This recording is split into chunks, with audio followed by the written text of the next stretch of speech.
Hello, my brilliant and beautiful astrology soulmates. It's me, Stormie Grace, and welcome to your horoscope for June of 2025, where the big news this month is that we've got our tutor planet, Jupiter, moving into the vibration of Cancer. And this is a big deal. We haven't worked on this for over a decade, and now we are locking in for a year-long expanded set of lessons around the Cancerian areas of our chart. So this is going to be a period where we are very much so encouraged to deepen our relationship with love, with safety, with what makes us feel like we're at home and nurtured. So we'll have plenty of that to talk about. As well, we've got a massive transit this month that will shift the course of life for you because we've got Mars squaring against Uranus. We have a messenger planet squaring against a professor. And if you are in my astrology school, then you know that the tutors, the professors, and the messengers, they all function very differently in terms of how they help us shape out life. But as Mars squares against Uranus, this is a big deal. This is tension. This will shift the course of your world as we're traveling this month.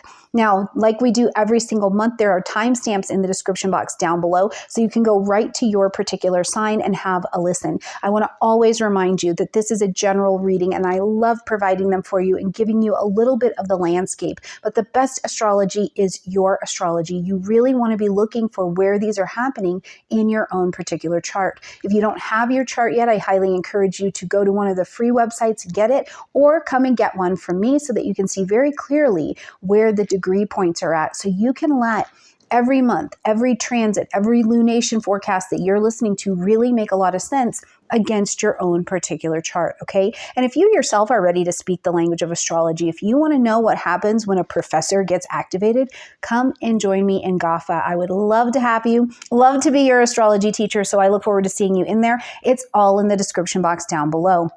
We're going to explore in each of your sign videos how you can use the energy to help yourself develop, help yourself unfold this month, right? It is about not only where are the collective shifts happening, but where you fall in there and are creating your own advancement or the own unfolding of your lessons. So we'll take a look at that in each of your sign videos. But before we get into the personal stuff, this is a big deal what's happening in the world as well. So we want to see where the collective energies are also unfolding. And to do that, we're going to take a look at what Dan Waits has to offer in our Mundane Minute. So let's check that out. Hi, Stormie and everyone out there. This is Dan from World Astrology Report, and I'm here with a Mundane Minute for June of 2025.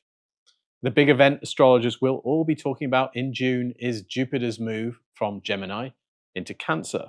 Jupiter is the planet of growth, expansion, wealth, education, truth, justice, and faith. It's been in Mercury's air sign of Gemini since May of last year, and it's been in a state of debilitation in Gemini, and so one of the signatures of this past year has been real difficulty in focusing and figuring out what the truth of things really is. But Jupiter will get a significant boost in strength when it moves into Cancer. In Cancer, Jupiter is said to be in exaltation, which means it's powerful and well respected, if a little arrogant. Now, Jupiter in Cancer is going to bring blessings to people with Cancer placements. But in mundane astrology, things are a bit more complicated. In mundane astrology, Cancer signifies the home and the homeland. It's a sign of nationhood and all the various ways that humans divide themselves into identity groups, such as clans and ethnicities and so on. Jupiter in Cancer can signify a time when countries try to strengthen their national identities and the institutions that keep citizens safe. And it tends to be a big deal for the US, because the US has a bunch of Cancer placements in its natal chart. For example, Jupiter was in Cancer during 9/11. Shortly after those attacks, the Bush administration founded the Department of Homeland Security, an institution meant to keep Americans safe. And the last time Jupiter was in Cancer was between June of 2013 and July of 2014. During that time, the Obama administration launched the Affordable Care Act. Cancer is the sign of care, and this was an attempt to expand healthcare coverage. With Jupiter going back into Cancer for the next year or so, we can expect to see new laws and even institutions aimed at strengthening the security of and care provided to citizens. We may also see growth in nationalist sentiment. Again, think about how Jupiter was in Cancer during 9/11 and how there was a huge upsurge in patriotism in the US at that time. And Jupiter in Cancer may also be a healing influence for some countries. Jupiter was in Cancer when the Berlin Wall fell in 1989, marking a moment of healing and unification for Germany after decades of division into two states. That's it for now. Catch me on World Astrology Report for in-depth forecasts and videos on themes in mundane astrology. Thanks everyone, stay safe and have a great month. Hello, my beautiful Aries friends, and welcome to your horoscope for June of 2025. And this month, I think Aries is going to surprise you, not necessarily because it's like super fiery and super fast or anything like that, but because it slows you down in ways that are tender, they're a little bit more revealing, but ultimately really like life anchoring. So much of the action this month is going to be happening in your fourth house, and that's the place of your roots, your safety, your home, your comfort, your emotional foundations. Jupiter, Mercury, the sun, and a new moon are all going to move through this area of your chart. So it's not about necessarily pushing forward, but it's about pulling a bit more inward. It's like you're really being asked to reset and define what safety is for you. Like safety not as a defense mechanism, but as something that's really nourishing and chosen to you, and you deserve it. That's the part I really like about the energy this month. Meanwhile, there are important lessons this month about how your self-worth, your creativity, your joy, and your sense of purpose are all actually hinging on doing that inner fourth house work. So let's walk through it and see what the month has to offer to you.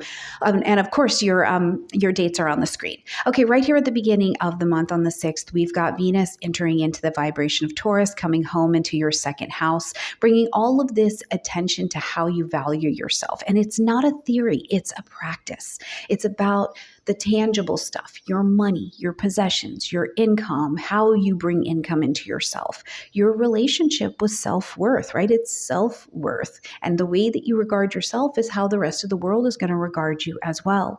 So it's time, Aries, to ask are you receiving in alignment with what you give? Are your financial practices and your inner values actually in sync? So it's a beautiful month for this. It's a beautiful transit for healing money stories, reconnecting to pleasures about earning with the gifts and the skills that you have. And you might feel called to update your pricing, some of you, or revamp your budget. You're buying something that makes you feel grounded or well. But this really isn't so much about the luxury for luxury's sake of it. If you're buying it or you're investing in it, this is going to be about honoring what is sacred to you. And I really do mean it. For some of you out there, if you've been undercharging your clients or charging in a way that are bringing clients to you that are like draining to you, this is where you have to kind of come up and say, here's what I'm worth. And the clients who are meant to work with you at that vibration are not going to flinch, okay? All right, on the 8th, we see Mercury now moving into the Cancer, lighting up your fourth house space, turning your thoughts towards home, family, real estate, property, your past. I like Mercury here because it brings in the emotional and intuitive intelligence. It's a softening of the mind, but it can also stir up old emotional memories. You might find yourself communicating with your family or about your family more. You're getting in there and reflecting on childhood, or maybe you're needing to be in a bit of solitude to process what's coming up inside so that you can step forward. So this is a beautiful time for you this month to do that journaling. Make home rituals, whatever those home rituals feel like to you. Do you have a corner you can stretch in and really take care of that beautiful Aries body? Or maybe you're having an honest conversation with loved ones around you about what you need to feel safe. Right? Mercury here doesn't want facts. Mercury is a fact checker, but in Cancer, it doesn't want facts. It wants an emotional truth. So don't be surprised if you remember feelings that you thought that you buried. You thought you were done with them. It's just the mind touching into the roots. So when you stumble across that old photo or that old letter and you're kind of awash with the emotion, let it happen. Let it come up. It's really trying to get your attention and show you something. Just a few days later, we see Jupiter move into Cancer, and this is big news because it's one of our tutors moving in to Cancer. And if you're in my transit class, you know all about the tutors. They help us get our lessons done. Now, as Jupiter moves into Cancer, this is emotional expansion, and you've been preparing for it, so you are ready. I just want to say that. Jupiter being this planet of growth and wisdom and expansion, as it enters into the fourth house space, it's going to invite you into a year-long process of rooting deeper into your emotional life. This is your chance to redefine home, and I'm doing the quoteses. Home, not just physically, but spiritually and emotionally, right? This transit can bring you blessings, Aries, through real estate, family healing, ancestral work. But I think the real gold comes when you let yourself feel safe enough to rest. That is the most deliciousness of this. So you may experience this wave of inner growth, right? Or inner noise that comes up, especially if you've been too focused on things that are external and something's pulling you back home and pulling you back to paying attention to not what's in the public image or the public world. Now your power is lying in coming personally, come home. So I do want to say, in a very practical way, if you've decided to redecorate your space, I want you to take time with that. Reflect on who you are now, currently, not who you were. Or if you're finally going to begin that therapy and start those healing stories, begin them from where you are now and then work backwards, okay? All right, when we get to June 11th, we've got a full moon happening in Sagittarius, lighting up your ninth house space. So this is going to ask us to end something, acknowledge something, or to make an adjustment. We need to pivot to walk the road of a new direction. So Aries, your beliefs, your philosophy, your spiritual journey, your long-range plans and visions and travels for yourself, something that you have believed about the world or about your place in the world. It's kind of reaching this climax, right? So you might feel called to speak a deeper truth or to release some dogma and old ideas that just don't resonate with you anymore. Sagittarius wants your full expansion. So this is a beautiful time for this rite of passage to go on your next journey, launch that blog, apply for that new study program, really breathe in a study program that you're already in that's expanding you outward, plan a soul nourishing trip, right? Like, where do you need to go? Even if it's not jumping an ocean, that would just feed your spirit. Have that honest conversation with a sponsor, a mentor, a guide, a tax professional, right? Whatever it is, you've been gathering new insights for quite some time now, for almost 2 years now. Now you're being asked to go on ahead, Aries, and live them, right? And it's like this moment where you realize the belief that I have to do everything myself.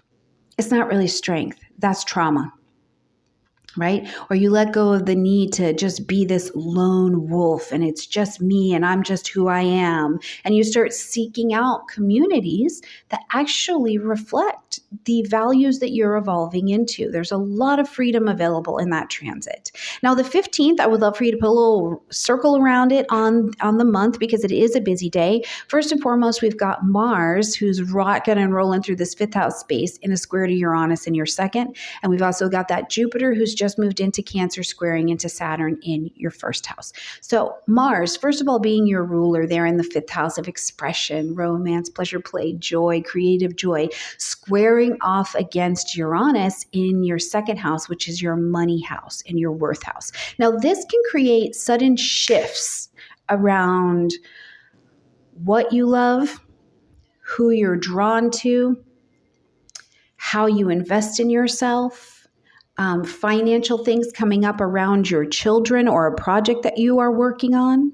You know, if something feels unstable or has felt blocked, This can be a really, really frustrating energy. But when Uranus gets involved, the thing that I like is that it is trying to break the rut. It's trying to get you past the frustration and just get you to make a decision to move something forward. Now, we add to that we've got Jupiter in that fourth house squaring against Saturn in your first, and you've got a real cosmic pressure cooker right here. This is a tough energy, the two of them together, because you're being pulled between, okay, where do I grow emotionally?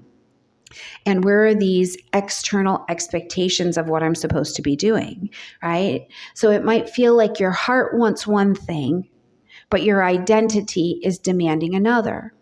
And this is a day and a moment of what I have noted here as structural recalibration. Because let me just give a real example. You want to quit your job and focus on art full time, but Saturn reminds you that you have rent to pay, right? So instead of abandoning the dream or the plan, you break it into phases, or you take smaller steps to honor both your vision and your responsibility. And we are really kicking into gear with this as it comes here. So I have no doubt, Aries, it's something around your family, your children, some kind of expense or something like that. And you're having to really do the big kid role is showing up at your table, but break it down. Eat it one little bite at a time. On the 17th, we've got Mars now pushed on and moving into Virgo, into that sixth house space of your daily routines, wellness, service, including mental health and wellness. And this is going to bring a bit more discipline and focus to your work life and to your physical life. Like you feel like you can get in some kind of routine. So now is the time to take your energy and build it into something that brings you successful structure. You know, what do you want to do every day that lifts your energy up? Or what are you currently doing every day that is actually dragging your energy down, or it's draining you? Mars here, especially as your ruler, is excellent for taking action to create habits, launching anything that lets you have some kind of system of productivity, maybe even finally committing to the actual gym, the wellness routine. It doesn't have to be the gym, whatever you like to do. But Virgo energy can also be obsessive. So you have to watch for perfectionism and this burnout energy. You're not a robot. You are a human being who deserves support and love and rhythm, okay? So if you need to overhaul that calendar, that is not just work and not just things of you doing stuff, but movement breaks, nourishing food, something like that, make sure you build that in. On the 20th, the sun now moves into fellow cardinal energy Cancer, lighting up that fourth house space. The sun brings light, heat, life, and vitality where it goes. So we're also going to be at a solstice. So it's really the next starting point for us. So it puts a spotlight on everything to do with your roots, your family, how you belong, your home within. These are all very much so on your table of work this month, Aries. But this is not so much a season of doing. It's about a season with the sun here of being. It's a soulful moment to kind of light that candle from within, hold hands with the person that you love, cook slowly, listen deeply. You know, you may feel a stronger sense of connection maybe to family, even if they're people who are like your chosen family.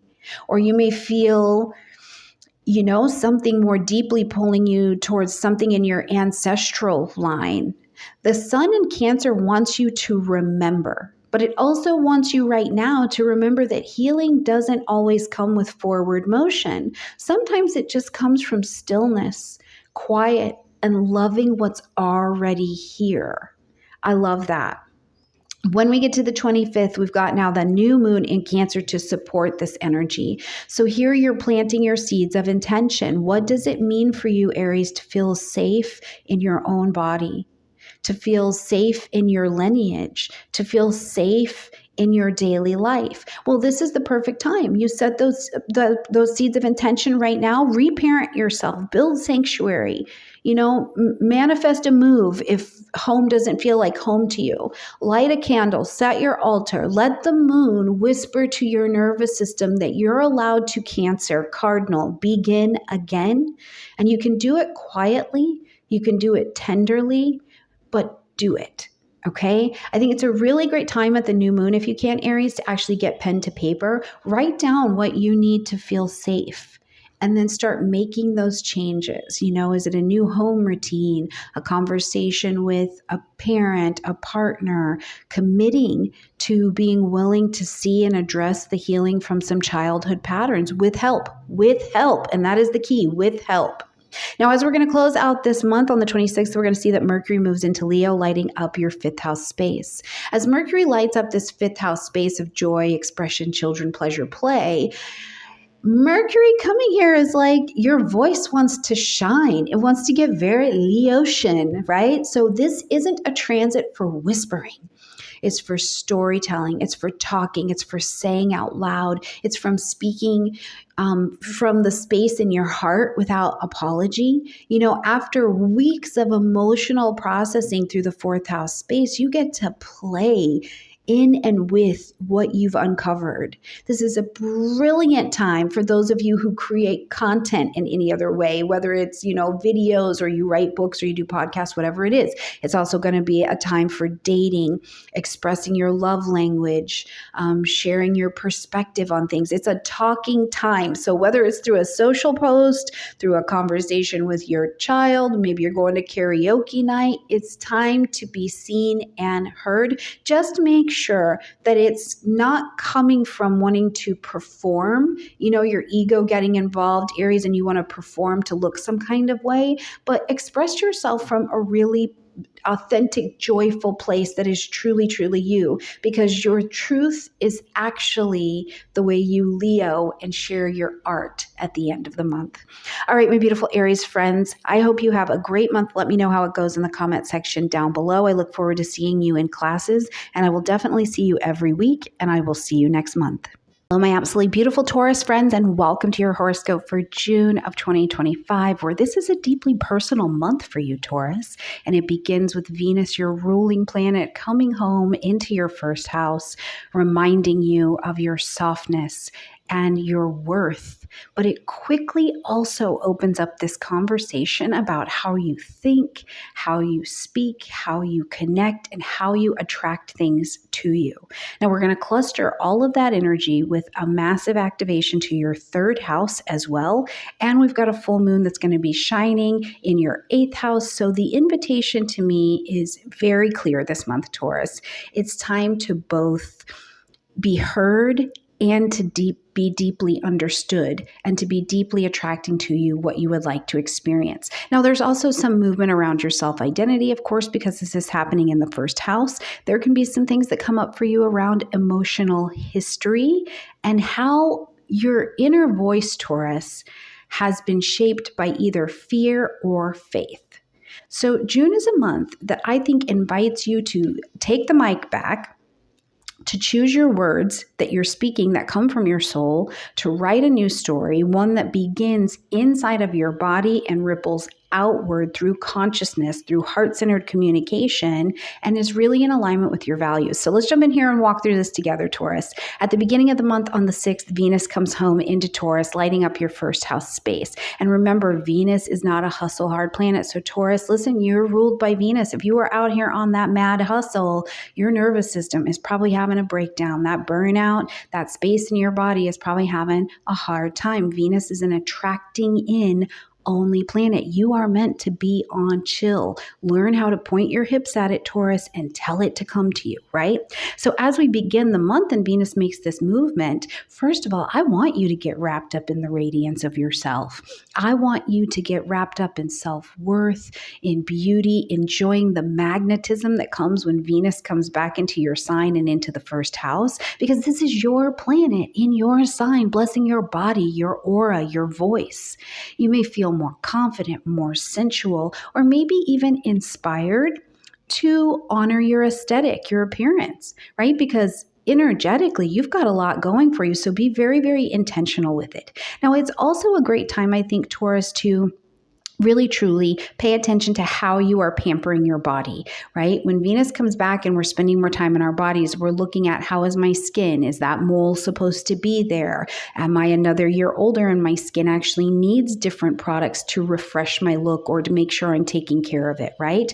The thing is, it's all about here simply walking through the world knowing that If there is something that has peaked up in your being, in your body, that is having a challenge, you can go and fix it. And if not, you are a beautiful miracle in motion, and I want that for you. Now, when we get to the 8th, we're going to see that Mercury comes into the vibration of Cancer, lighting up your 3rd house space. As Mercury slides into this 3rd house, it's first of all going to be your mind coming to softness, coming to sensitivity. We move more into the realm of emotional and intuitive intelligence in the way that we think, in the way that we speak, right? So this is a time here in your 3rd house where you can rewrite your whole inner narrative. Speak more gently to yourself and others. Give yourself grace, right? Yes, be kind in how you're sharing information, but Taurus, really, be especially kind to how you are speaking to yourself. Your mind may be more tuned in to, be connected to the nuance that someone's saying, where you're almost hanging on to the nuance of what's being said or communicated because you're looking for proof that you're not good enough. And instead, I would encourage you to let your conversations take on deeper meaning, right? So that you can hear through something beyond the wound. This is a great time for writing, journaling, having those healing conversations. Maybe things come up with siblings or neighbors. The 3rd house also has a lot to do with learning. So I hope for you that you are learning something, Taurus, this month that actually soothes your soul. Because Mercury in Cancer here teaches that logic doesn't have to be everything. And logic also doesn't have to be cold. It can be loving. It can be layered. And you're learning to communicate with your heart and to your heart, Taurus, with a lot of clarity. On the 9th, we've now got Jupiter moving into Cancer, and this is a big deal, lighting up that 3rd house space, because Jupiter is one of our tutors. And if you're in my transit class, you know what I'm talking about. He's one of our tutors that helps us get the lessons done. So as Jupiter moves here into Cancer, you begin this year-long expansion of your voice, Taurus, because Jupiter moving into this 3rd house opens the door to not just speaking, but storytelling, teaching, writing, and it's heart-led communication. That's what I really like about this. This is about learning, but it's not just learning the facts. It's about the wisdom of your lived experience and letting that become a language that other people can learn and be nurtured from.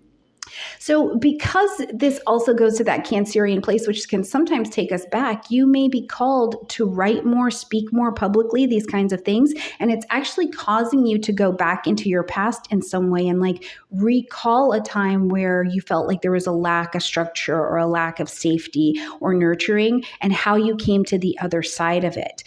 So look for that as it peaks up. And you could also, of course, be experiencing this by having some really profound truths arrive right at your front door. Now, whether that's through means of a sibling or something happens in your neighborhood and you just get some really profound truth that presents itself, it's the kind that will reshape your life for the rest of your life because it's so wise.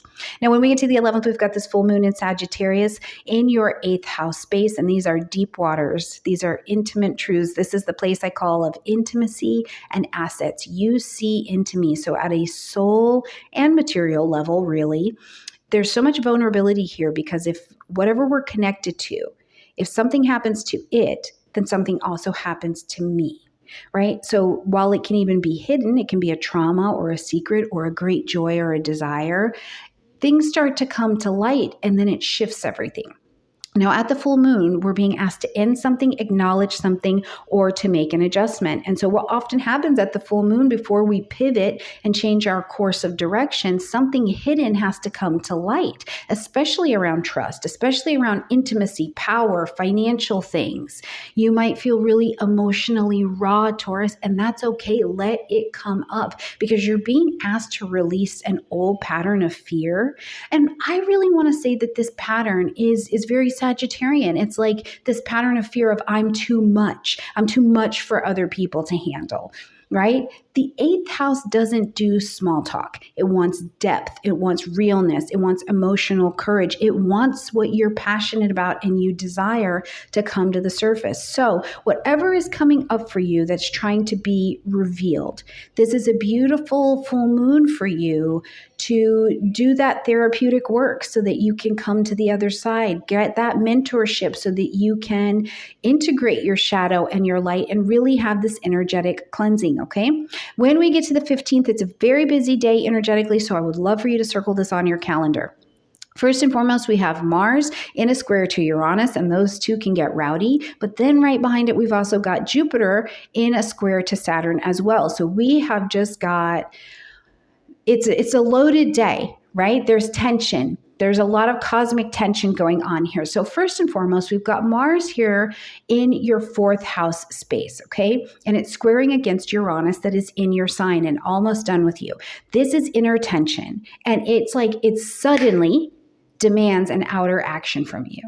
Your emotions, your family dynamics, your home life. It's like they hit a breaking point, especially if there has been some kind of suppression for you, Taurus, about what it is that you really want. Now, meanwhile, back at the ranch, Jupiter's over here in your third house, squaring against Saturn in your 12th house. And this is creating the friction between what you want to say and what you're afraid to know and find out if you say it. So you might be itching for this freedom, right? Freedom to move, freedom to speak, freedom to feel. But be careful not to blow things up, Taurus, just to feel alive. Instead, let this energy reveal where your nervous system is saying, I just need safety. I need safety. I need freedom. And that's why I'm saying this thing or bringing it up. Saturn in the 12th house space, in that Aries energy, is also calling you to quite a bit of stillness.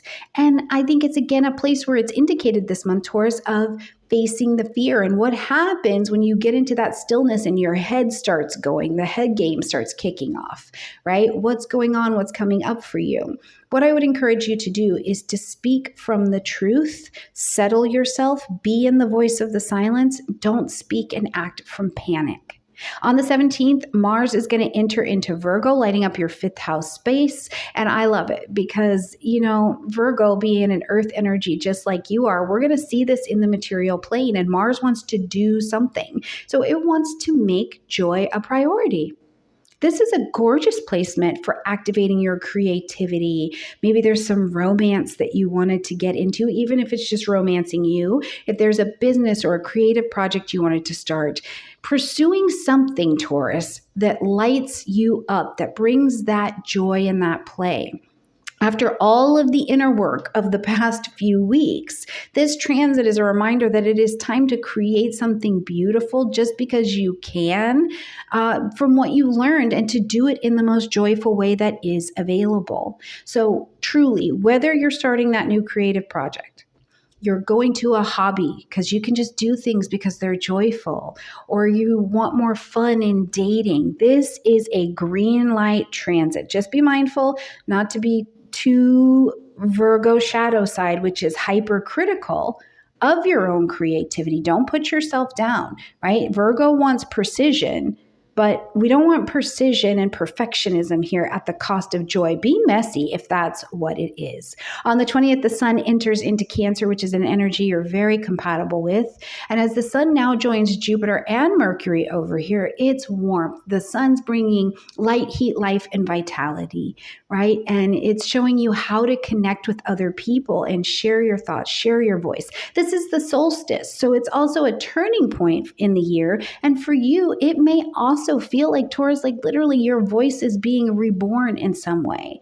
So it's an ideal time to do several things. First of all, update your writing, update that website, update speaking publicly, or, simply reconnect with people that you've missed having really nurturing conversations with. Because the third house is where we learn and we teach, but we've also been asked to connect with others here, right? Stay students of life in your third house space.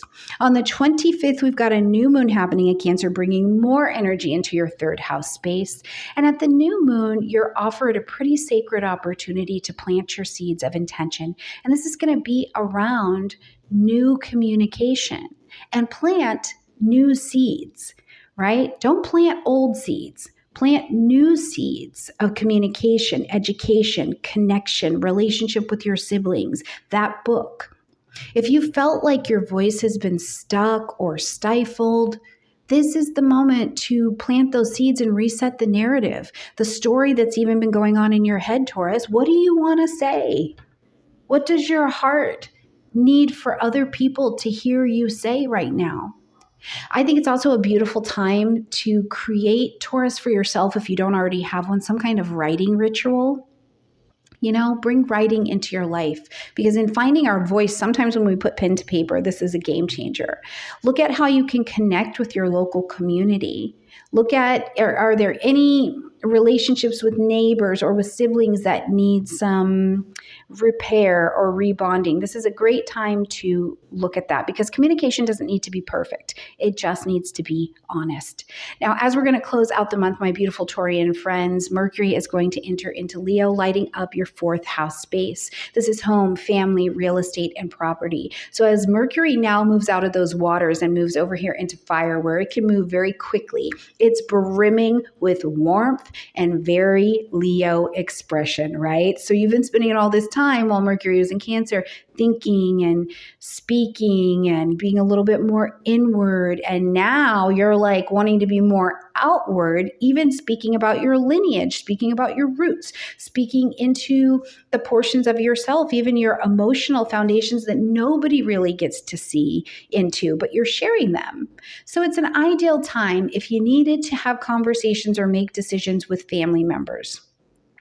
Do things about your upbringing. I always think of the family tree. I don't know why. Whenever I see Mercury come to the 4th house, I'm like, please do your genealogy, record your family's stories, record your family's memories. There's wisdom in where you came from, but only if you give it a voice. This can be a beautiful time too for you if you wanted to, or you felt like you needed to do a little bit of redecorating. If you feel like the communication flow in your house is blocked and needs a realignment, this is a great energy. I'll just say this too in a very practical way. I don't even know why I'm saying this to you, Taurus, but if it's you, let me know in the comment section. If you needed to have a sit down with like a parent or a partner or a roommate, and you're like, we need to talk about what's going on in this house. The end of the month is your vibe to be able to do it, because it's a space where the conversation is pretty vulnerable in and of itself, but it can also be honest and lead to a deeper solution and certainly more peace. So let me know who you are if you're having that conversation in your life this month. All right, my beautiful Taurus friends, I love you a ton. Have a great month. I look forward to seeing you in class in Taurus. I hope I see you in the Venus Reset program. Let's get in alignment with that Venus, beautiful friends. All right, I'll see you in July. Hey Gemini, and welcome to your horoscope for June of 2025. And this month is about clarifying your values, healing your relationship with your worth, and making peace with what no longer needs to be carried. Venus is going to be moving into your 12th house space, into Taurus. You've got a loaded 2nd house, which is all about your money, your resources, your self-trust. And we've got a full moon that's going to be activating your partnership sector. So this is a moment where there is some soul recalibration definitely going on. I think that this month, Gemini, you're coming face to face with the quiet spaces, or I'd like to call them emotional leftovers, or the spiritual insights that you've been having. Maybe something that you've been longing for or wanting, and it's been a bit unspoken, where this month, you find new language around that, new language for what you're ready to build and do next, but it comes from the quiet. So don't underestimate the power of choosing to participate in some of the stillness that presents itself this month. So let's jump in here and talk about what the month has to offer. Right at the beginning of the month, on the 6th, we've got Venus coming into Taurus, lighting up this 12th house space. Now, as Venus slips into your 12th house, first of all, it softens these edges of your private world. And remember, Venus is not a hustle hard planet, Gemini. It's an attraction planet, right? It's attracting. It's softening. It's bringing an ease. It's bringing a receptivity. And this isn't a transit for you this time, that it's not about external relationship. This is the space of dreams, of solitudes, of endings, of spiritual love.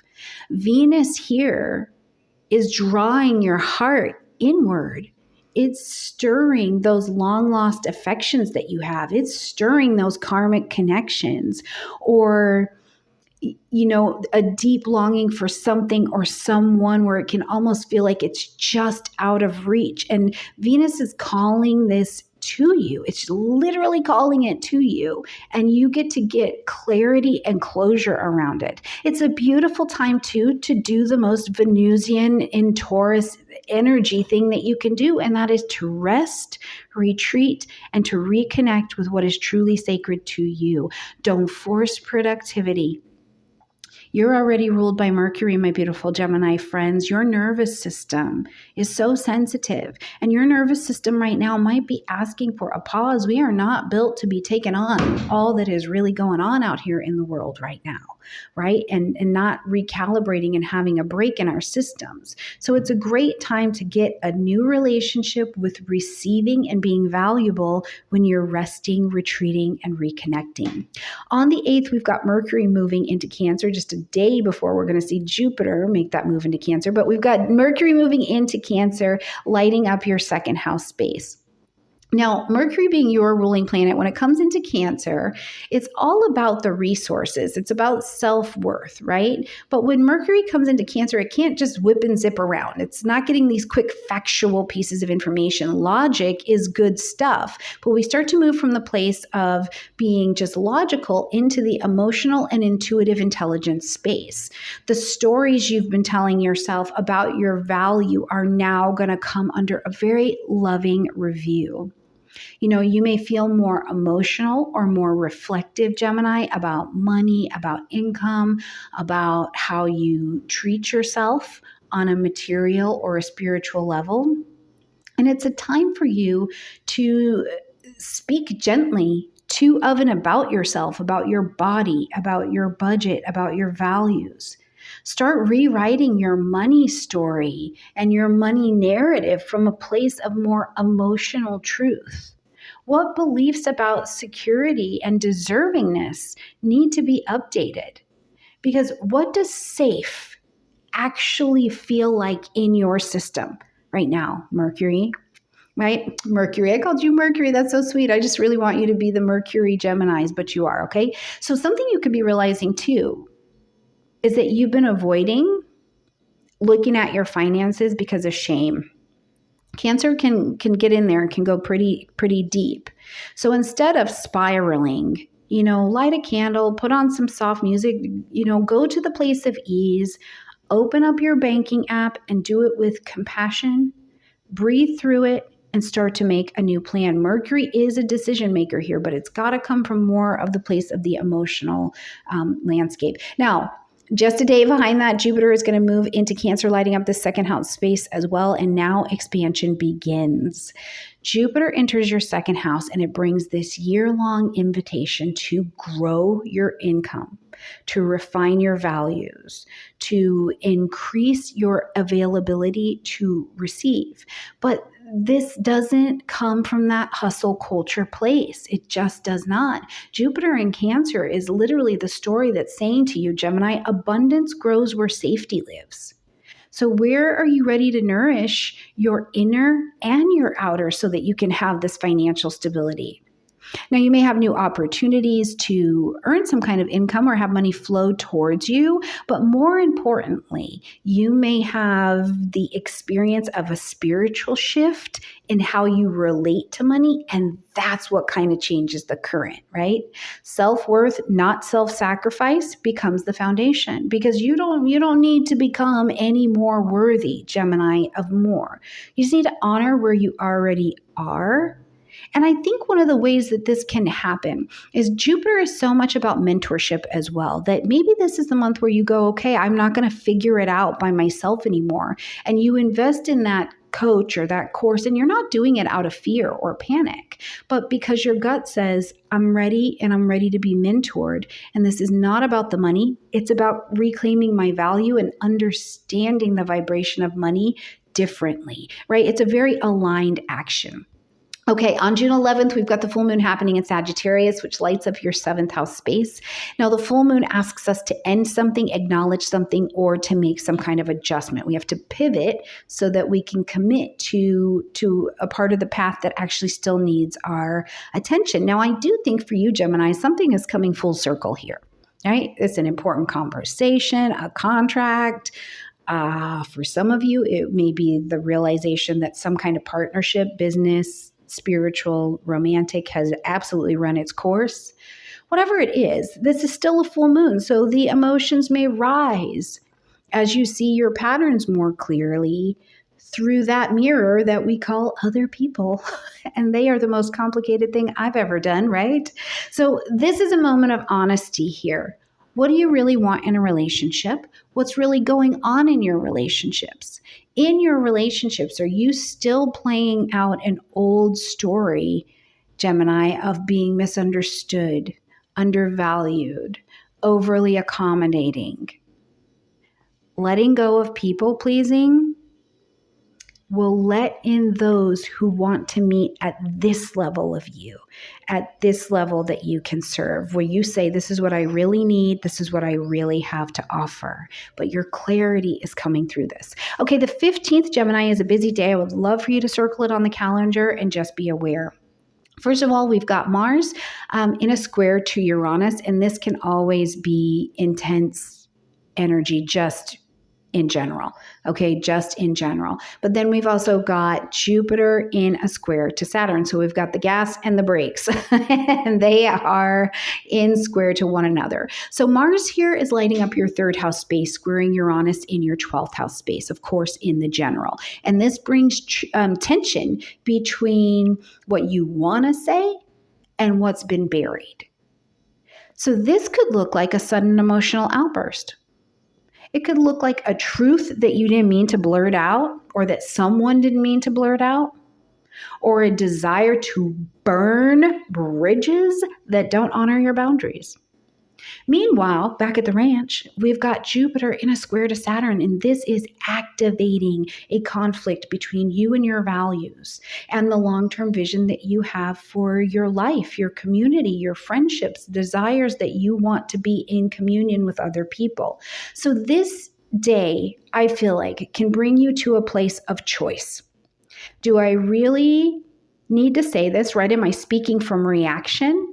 Or do I need to pause and let something integrate before responding? Now, there's a wisdom in the silence, but there's also wisdom in brave and clear speech. Let your nervous system lead here, Gemini. If it's shaky, if your nervous system and your body is feeling shaky and you're not clear, just wait. Wait, your nervous system is giving you clarity this month. It's helping you call out what actually needs to be called out. So use it. All right, on the 17th, Mars is going to move into Virgo, lighting up your 4th house space. And this is going to turn your focus to home, family, real estate, property, those emotional foundations. So if things have felt a little bit chaotic behind the scenes in the home zone, this transit is going to support a little bit more direct action. It's very Martian, right? We're cleaning, we're setting boundaries with relatives, we're updating the space, we're having long overdue conversations with people who are close to us about the health of our relationships. It's very Virgo. It's the other Mercury, right? We want all the details over here. This can also be a really great time for physical tasks in your home. You got to move, you've got to organize, you have a do-it-yourself project that needs to be finished or maybe started, right? You got to bring that thing to a close. But please do remember here, Gemini, that the 4th house is really, truly also about your emotional home. So Mars here can bring up buried frustrations. And I would say, express them, but try to express them constructively, not destructively. So if you finally rearrange your home office so that it feels peaceful inside of your house and not cluttered, and you sit down with your family, and out of this new space that's been created, something rises to the surface that y'all need to talk about, go ahead and have the conversation just constructively. On the 20th, the sun enters into Cancer, bringing light, heat, life, and vitality, and again, lighting up this 2nd house space. And this is also going to bring us to the solstice. It's a moment that is not about speed. It's about alignment as we pivot to a new season. So what do you truly need to feel Cancerian, safe, emotionally nurtured, valuable? What do you need here? The sun is bringing this and adding it to that energy of Mercury and Jupiter that are already here. So let this energy guide you as we get to the 20th of the month into a more intentional relationship with safety around money, not just as currency, but as an energy. You know, how you treat yourself during this transit, during this sun being here, is going to set the tone also, Gemini, for how you're going to treat other people. So I would choose for you generosity rooted in wisdom, not performance or guilt. On the 25th, we've got a new moon in Cancer. See, I told you the second house is very busy. And the new moon is going to offer you the opportunity to plant your seeds of intention around money, around values, around stability. And this isn't about, I just need to manifest more cash. I know I keep saying this to you, but I really want to drive this point home. It's about creating a new baseline of emotional and energetic security that supports you. It's sustainable abundance when it's done this way, and it's time. So set intentions, Gemini, that feel soul aligned to you, to feel safe while you're earning, to enjoy what you already have, to receive without shame or without question. Because the more you define your worth by this truth, the less dependent you're also going to be on the external validation, right? You decide you're going to raise your prices in your company, and if it's not aligned with an honest truth that's coming from within, as soon as somebody says that's too much for me, you're going to back off, and you're going to be defined again by this emotional validation, and we don't need that, or external validation. Now, as we are going to close out this month, we're going to see that Mercury enters into Leo on the 26th, lighting up your third house space. So this is, first of all, your ruling planet moving into a more comfortable position, because in Leo, it can whiz and zizz and move around, right? So it's igniting your voice. It's igniting confidence. It's igniting a fair amount of charisma. I like charisma. I like confidence. And you've had this tender kind of introspective month with all this Cancerian energy. And now this is your cue to be like, I'm speaking boldly. I'm saying it with my chest out. So share your truth, teach, write, communicate, but communicate with passion, but also keep it grounded in your heart, right? This is a fantastic time, I would tell you, at the end of the month, if you are going to create content, if you're doing any kind of public speaking, if you needed to sign contracts or something like that, I would be doing it here. And don't be afraid to speak up, Gemini. You have a story, and your story matters. I just want you to really make sure this month that you are anchoring it in authenticity, not in looking for the applause, right?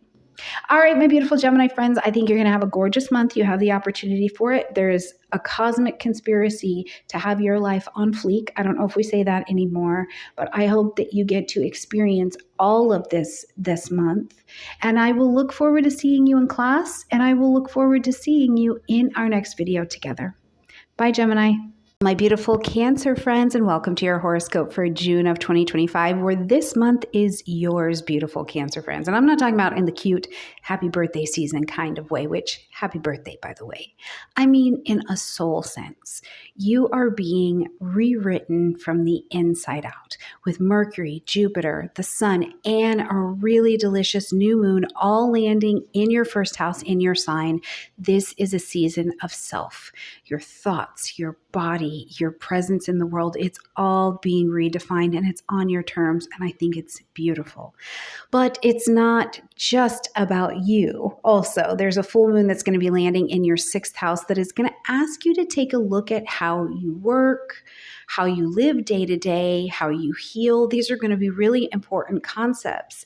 And we've got some squares that are going to be happening mid-month that I'm going to talk to you about. And so your values and your friends, the way they show up in your day-to-day life, this is all on review as well, because it's really like, can you show up fully in your day-to-day life and in your relationships without abandoning yourself? This is going to be a great question for you to think about this month at birthday time. Okay, let's jump in and talk about what the month has to offer. So right here on the 6th, we've got Venus moving into Taurus, lighting up your 11th house space. And this is where your community, your friends, your social group, the online space can start to feel just a little bit sweeter, right? It's a beautiful time to reconnect with your friends, join a group, collaborate on something, maybe even something artistic or something that has value, right? It's very value-based energy, because Venus here blesses the social social life. It attracts to you, pulls in, makes it sweeter. But it also can only do that for you, Cancer, when you allow yourself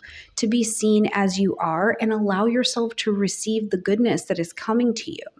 This could also be a really great transit, not just because it's so social for networking towards a dream or a vision that you have for yourself, because it's going to help you align your values, right? You're going to align with groups and tribes and networks that are in alignment with that long-term vision as well. So, I want you to ask yourself right here at the beginning of the month, even before we're at your official birthday time, are the people around you feeding your future or holding you in some kind of outdated version of yourself? Because that won't work. But trust Venus here. Trust that Venus is going to attract your true kind of soul circle to you.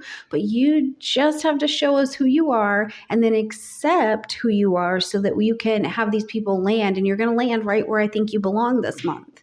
Now, when we get to the 8th, we see Mercury coming into your sign. So Mercury coming into your sign, it's like it brings your voice back online. But this time with more softness, but also more clarity, right? Mercury here is not about performance. It's about expression. So here you can boost your confidence a little bit when you're speaking, as long as you're speaking your truth. Now, I also think too, while Mercury is not Venus, Mercury in the first house can be good for you to update your look, right? Because this is where the emotional and the intuitive communication is coming through, the body language kind of communication. And you want it to tell your simple story or your truth, even as you're just standing there. What's your aesthetic? What is it speaking out to the world and how you would like to be treated and greeted? Now, it is Mercury, so it's a great time for writing, creating, sharing, and especially things that are deeply personal. If you had contracts that you needed to be working on, you could be doing that under this energy as well. When we get to the 9th, just a day later, big deal. We've got Jupiter moving into your sign, and Jupiter is one of our tutors. So if you're taking my transit class, you know what I'm talking about. And so Jupiter really helps us get the lessons done. And this is an important transit. And it is one of the most expansive life-shaping transits that are going to happen for you for the year, because as Jupiter enters into this first time, it's the first time in over a decade. And that means you're beginning a year-long journey of identity expansion, of building trust with yourself, of building that confidence and then going to live on it, right? You're being invited to take up space, not just emotionally, but physically, mentally, energetic. You're online and we want to see you. Now, you may feel for some of you a lot more called to just this expression of who you are. We've also got Mercury here, so this makes some sense. But again, have this sense that it's like you are wanting to change your appearance because you're at the start of a new project. And even if you're the new project or you're launching a business, you're launching yourself in some different way. It's simpler. It's done with a lot more faith. And Jupiter here is going to magnify you. So nurture the version of you that wants to come out, wants to be seen, and wants to grow here, Cancer. On the 11th, we've got a full moon happening in Sagittarius, lighting up your 6th house space. Okay, the full moon's going to ask us to end something, acknowledge something, or to make an adjustment. So as we're making this adjustment, it's to say, I'm going to let go of these things over here that you've been working on building, and now you don't need all of them anymore. You just want to focus on the things that you still need. So in the 6th house of health, daily routines, habit. And when I say health, I mean body health, but also mental health and wellness. But it's also about being of service. So something about how you live day to day, how you work, how you care for your body, how you structure your time. This is all coming to a head at this particular lunation, right? So if you've been over giving, if you've been over or under resting, or you're stuck in something that is just not sustainable for you, like an unsustainable routine, I think that this moon makes it particularly loud and gets your attention. Now, to be clear, your daily routine is not about perfection. It's about integrity. It's about saying, I want a life that doesn't hurt to live to the best of my ability. This is the moment to use this lunation to end the habits that are draining you and replace them with a different kind of rhythm. But it needs to be a rhythm, Cancer, that is replenishing you, right? Especially your work life and your health life. So be very honest about what needs tending at this time. On the 15th, it's a busy day, so I would love for you to put some circles around this on your calendar because it is going to be a big day. First of all, we've got Mars in a square to Uranus, and that is already a lot of intensity. And we will also have Jupiter in a square to Saturn. So we've got our tutors squaring against each other. And then we've got Mars, who is one of our messenger planets, squaring against one of the professors. So this is big energy. Now, Mars is going through your second house there in Leo. So it's the house of money, value, security, and it's squaring against Uranus, who's over in Taurus in your 11th house. Your friends, your network, your social media, long-range vision, okay? Now, this tension is between what you have and what you want, right? And whether the people around you can actually support your growth to get to where you want. So don't be surprised if you feel pushed or you feel a sudden, very Uranian push to assert yourself. You're asserting your worth and you're being kind of bold about it because Mars is in Leo. And you're willing to do that at this point, even if it disrupts the status quo. But I will say, because Uranus is involved, it's best to stay flexible as you can. Now, we're going to add to that mix of sauciness, Jupiter being here now in your first house, having just pulled in yesterday, you know what I mean? Squaring against Saturn, who's in Aries in your 10th house position. So this can be where we're caught between, the brake and the gas.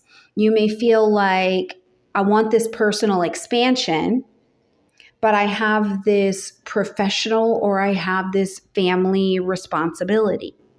This is a maturation aspect for you. You can grow, but Saturn wants you to do it with integrity, and there has to be some strategy. You've got to make a plan, right? You don't let your fear shrink your confidence here. It's just Saturn saying, get a strategy. And you also can't do the other side. You can't let your ego ignore your responsibilities. So this is going to be a really important day to be paying attention to. And whether or not you say yes to engage in the changes that are being presented to you and what actions you take are going to be very telling for you for the rest of the month. On the 17th, we've got Mars now, after having caused a whole bunch of chaos, comes into the vibration of Virgo, lighting up your third house space. So as Mars enters your third house, this is your inner voice, your inner mind. It can quicken, right? Because Virgo is ruled by Mercury. So it can quicken it, like quickens your mental energy. You've got quick ideas. You've got sharper thinking. You have this drive. You're like, I'm going to just say what needs to be said. I'm saying what everybody's thinking, right? So it's a great time that I would say for anything that has to do with writing, pitching ideas, if you've got to have a particularly important conversation or negotiation, if you're working in the position of an advocate of some way, you're advocating your beliefs or the rights for someone else, this is a great energy. But Mars is still Mars, and Mars can trigger a lot of impatience. And in Virgo, it's the impatience, it's overthinking, it's mental, and it's nervous system burnout. So to be clear here, something to think about is that you don't need to speak on everything. Choose your battles, what really matters, and then say it with clarity and say it and deliver it with love as well. Because this is more about using your words as a tool, not as a weapon, okay? All right, when we get to the 20th, happy birthday, my beautiful friends. The sun enters into Cancer. You bring us here into an entirely new season, into the solstice. The sun is joining Mercury, joining Jupiter, and it is lighting up your entire being, bringing such a motivation. It's a beautiful rebirth moment for you, my Cancerian friends. So, here's my question for you. How do you want to feel in your skin this year, Cancer? What kind of presence do you want to offer to the world while you are out there taking up space? Let yourself be seen this month. Not just for like what you do, right? Not just what you do and you can provide, but also who you are and who you're becoming, Cancer. So again, if you are, now that the sun is here, feeling that call to shift your appearance a little bit more or to come in and actually take up space when you're walking into the rooms, this is a really, really big energy for you to take advantage of. And you don't need to overperform. All right. This doesn't need to be performative, Cancer. Your presence is enough. So walk in, preferably not in your birthday suit unless that's the event, okay? But take up a lot of beautiful space, my friend. Now, we'll also have more support on this on the 25th while we have this new moon in Cancer where you plant your seeds of intention to be who you would like to be in this next year. Who are you ready to accept that you are now, and who are you willing to become? As we're going to close out the month on the 26th, we've got Mercury entering into the vibration of Leo, lighting up your second house. Now, when Mercury moves into the second house, first of all, we shift our thoughts more towards money, towards resources, towards values. But we've had such a reflective time in our thinking that now, as we're being more external and we're speaking up more confidently, we're making the offer, we're asking for the sale, we're doing the writing, the teaching, the goal setting. Mercury and Leo is like, yeah, just say it. Let's own our brilliance. Let's go out here and say it with your chest out. Of course, again, we have to be mindful of the shadow sides because there are shadow sides to all of our signs, right? Letting pride override you being practical or you being kind. Cancer, you really don't need to prove anything. You're here. You get to name your worth clearly and with what's true in your heart, and let your words reflect your value, and then go out and live that. Not chasing or needing the validation, right? And I was thinking about this as I was getting your forecast ready, is this example that I was seeing. It's like, you know, for those of you who have a business, maybe you're rewriting your website copy or something that represents you very much so in public. And you decide, I'm going to raise my price, or I'm going to be more clear here about what it is that I actually do. You know, your wording becomes more specific. You're not using the word affordable anymore. You're saying it's more aligned. And even if it means the same thing, it's like that wording is more, it feels different to you, has a different energetic resonance for you. So whatever this looks like for you, as Mercury comes here, I want you to be bold, I want you to be big, and I want you to know that your voice and your decision making gets to be sharp and it gets to be heard. All right, my beautiful Cancers, have a gorgeous birthday. I look forward to seeing you in my classes where we're learning to speak the language of astrology together. And I, of course, look forward to seeing you in our next video as well. Bye, Cancer. Hi, my beautiful Leo friends, and welcome to your horoscope for June of 2025, where this month I do think it's a little bit of a cosmic exhale for you. I mean, there's a full 12th house activation going for you. We've got Mercury, Jupiter, and the Sun, plus a new moon, all traveling through real spiritual territory for you. So you are being asked to pause and to integrate. So in that way, it's not really a month for climbing, right? It's more of a month for having a relationship with dreaming and resting and healing and kind of letting go what doesn't serve you anymore as we're creeping more and more towards birthday time. And yet, on the whole other foot, your 10th house is also going to be brilliantly activated.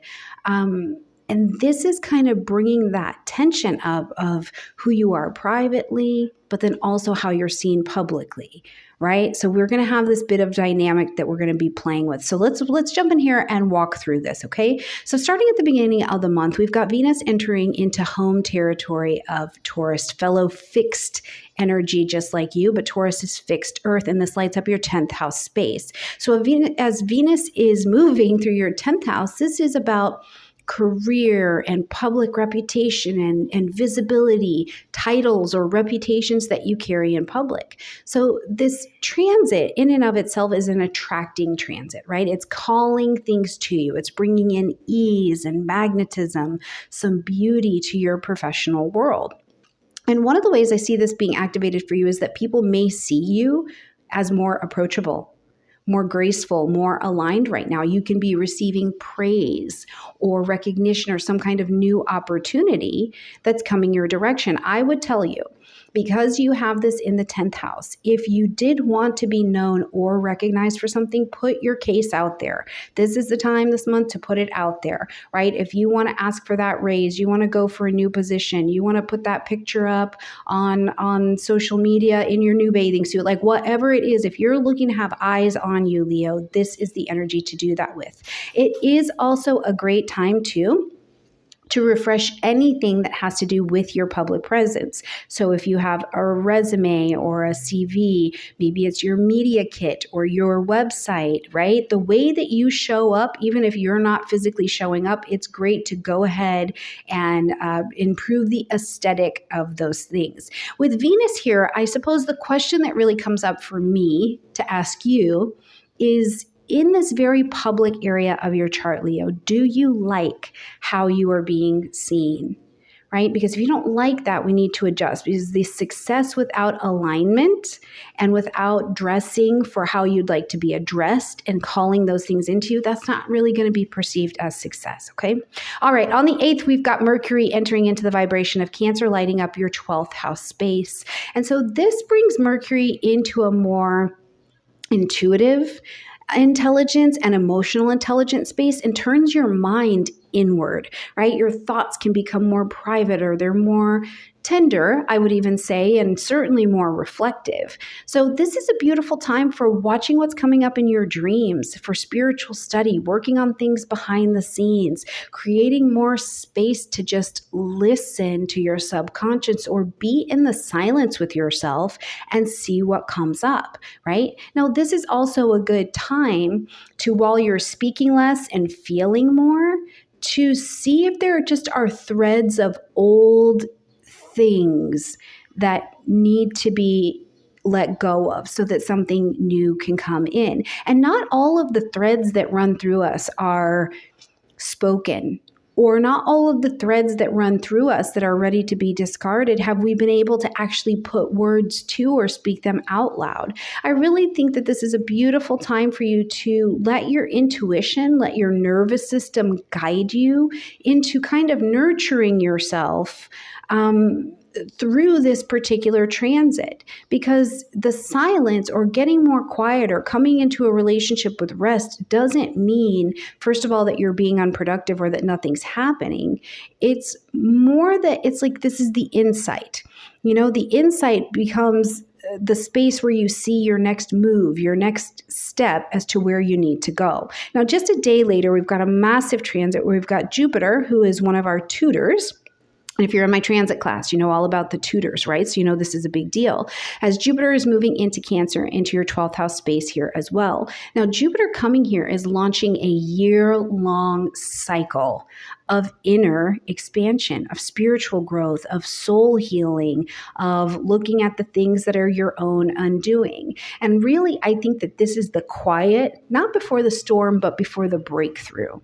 Jupiter here wants you to remember that just because it's happening invisibly or beneath the surface doesn't mean that it's not real, or doesn't mean that it's not going to materialize, right?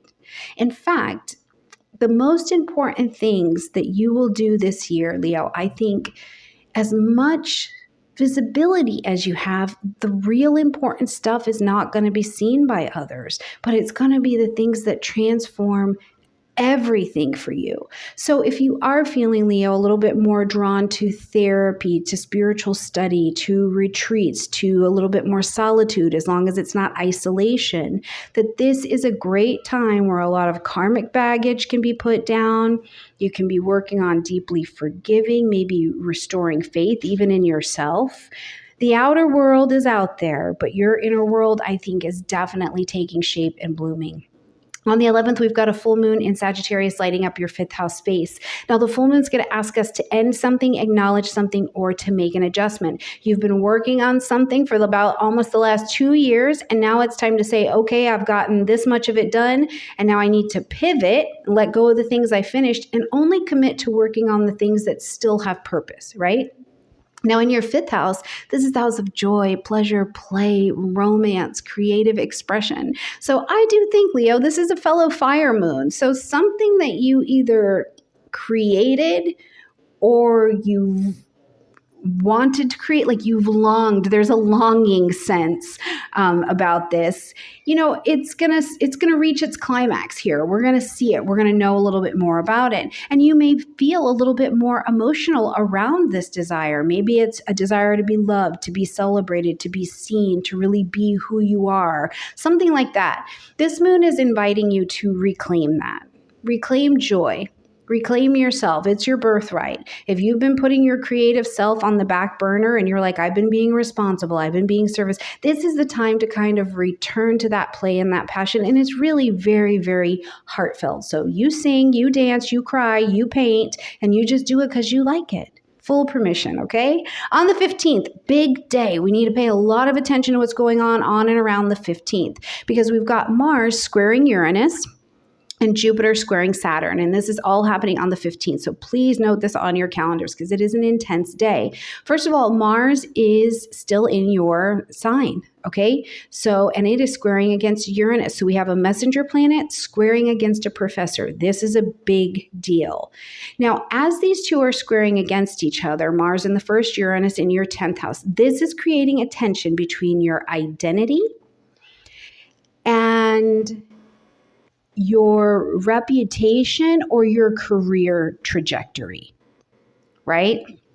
Like you may feel the urge to suddenly, Uranus, shake things up. You're like, I'm going to shake things up, or I want to break free from this role because this role doesn't actually fit me anymore. Almost like you've been working towards someone else's definition of success. And you're like, no, I'm ready to rewrite these goals based on how I want to feel, not just, the validation I want to earn. Now, simultaneously, Jupiter is squaring Saturn, so we've got the gas and the brakes. Both of the tutors are squaring against each other. And it's asking you to reconcile faith and structure. So you may feel unsure, Leo, about a path that you're going on and that you're going down, especially if your beliefs about success and what makes you successful are shifting. This makes a lot of sense, right? So this day can bring a lot of revelations, some disruptive, some really clarifying. What I would say here is don't rush to change everything. Instead, take note of your nervous system. Take note of your soul and your intuition. What are they no longer willing to carry? From there, and trusting that, you can begin to craft a whole new relationship with what success is for you. But that new definition of success will need to include being really in the truth. It has to be the truth for you, Leo. And there has to be a place for you to also rest. Rest has to be included. It can't be hustle culture. All right, on the 17th, now Mars, after doing all that, doing the most, is going to move into the vibration of Virgo, lighting up your second house space. And this ignites your ideas around money, self-worth, my resources, right? Now, first of all, it's a great time to get clear on your finances, whether this is investments, how you make money, how you'd like money to flow to you, advocating for things that you value. Some of you, it's Virgo, so some of you may actually be building something, like physically building something, because Virgo is an earth energy that you feel like is steady and it's like a structure. Other people, you may be building something that just feels steady and structureless. Okay? But whatever it is, Virgo here wants intentional action built into small steps that will create the long-term stability. Okay? Now, the shadow side, we have to be mindful of the shadow side, is that this can be overworking. You're like, I'm overworking, I'm overdoing to prove my worth, or I'm criticizing my own progress. Mars here works best when you can blend the action and the courage to take action with a lot of self-respect. It's not about hustle harder. It's about honor your energy, honor the courage behind what you've built, okay? On the 20th, the sun now shifts into Cancer, also lighting up the 12th house space. So the sun is here joining Mercury and joining Jupiter in this 12th house, and it's solstice. So because it's solstice, and this is this fresh place for us, Leo, it's also a moment of stillness and soul. So this is a time to pause, to listen, to allow space for integration. What are you still carrying as we get to this new season that's too heavy, Leo, for the next chapter, right? It's too heavy for the next chapter. So this is something that I would like to regard, especially in the 12th house space, which often people can talk about it as being a space of confusion. I don't think it's confusion at all. I think it's sacred darkness where you let yourself sink into some kind of meditation, some kind of ritual, some kind of inner sanctuary, and you're not down here disappearing and falling out of the world and being confused. You're gathering strength for when the sun comes into birthday time for you, right? You're in the cocoon getting things ready, and the sun is gently kind of lighting that way forward, because when birthday time comes, you're going to be popping out of the cake, ready to take on the changes in how you'd like to move through the year. So I don't think it's confusion. I think it's sacred.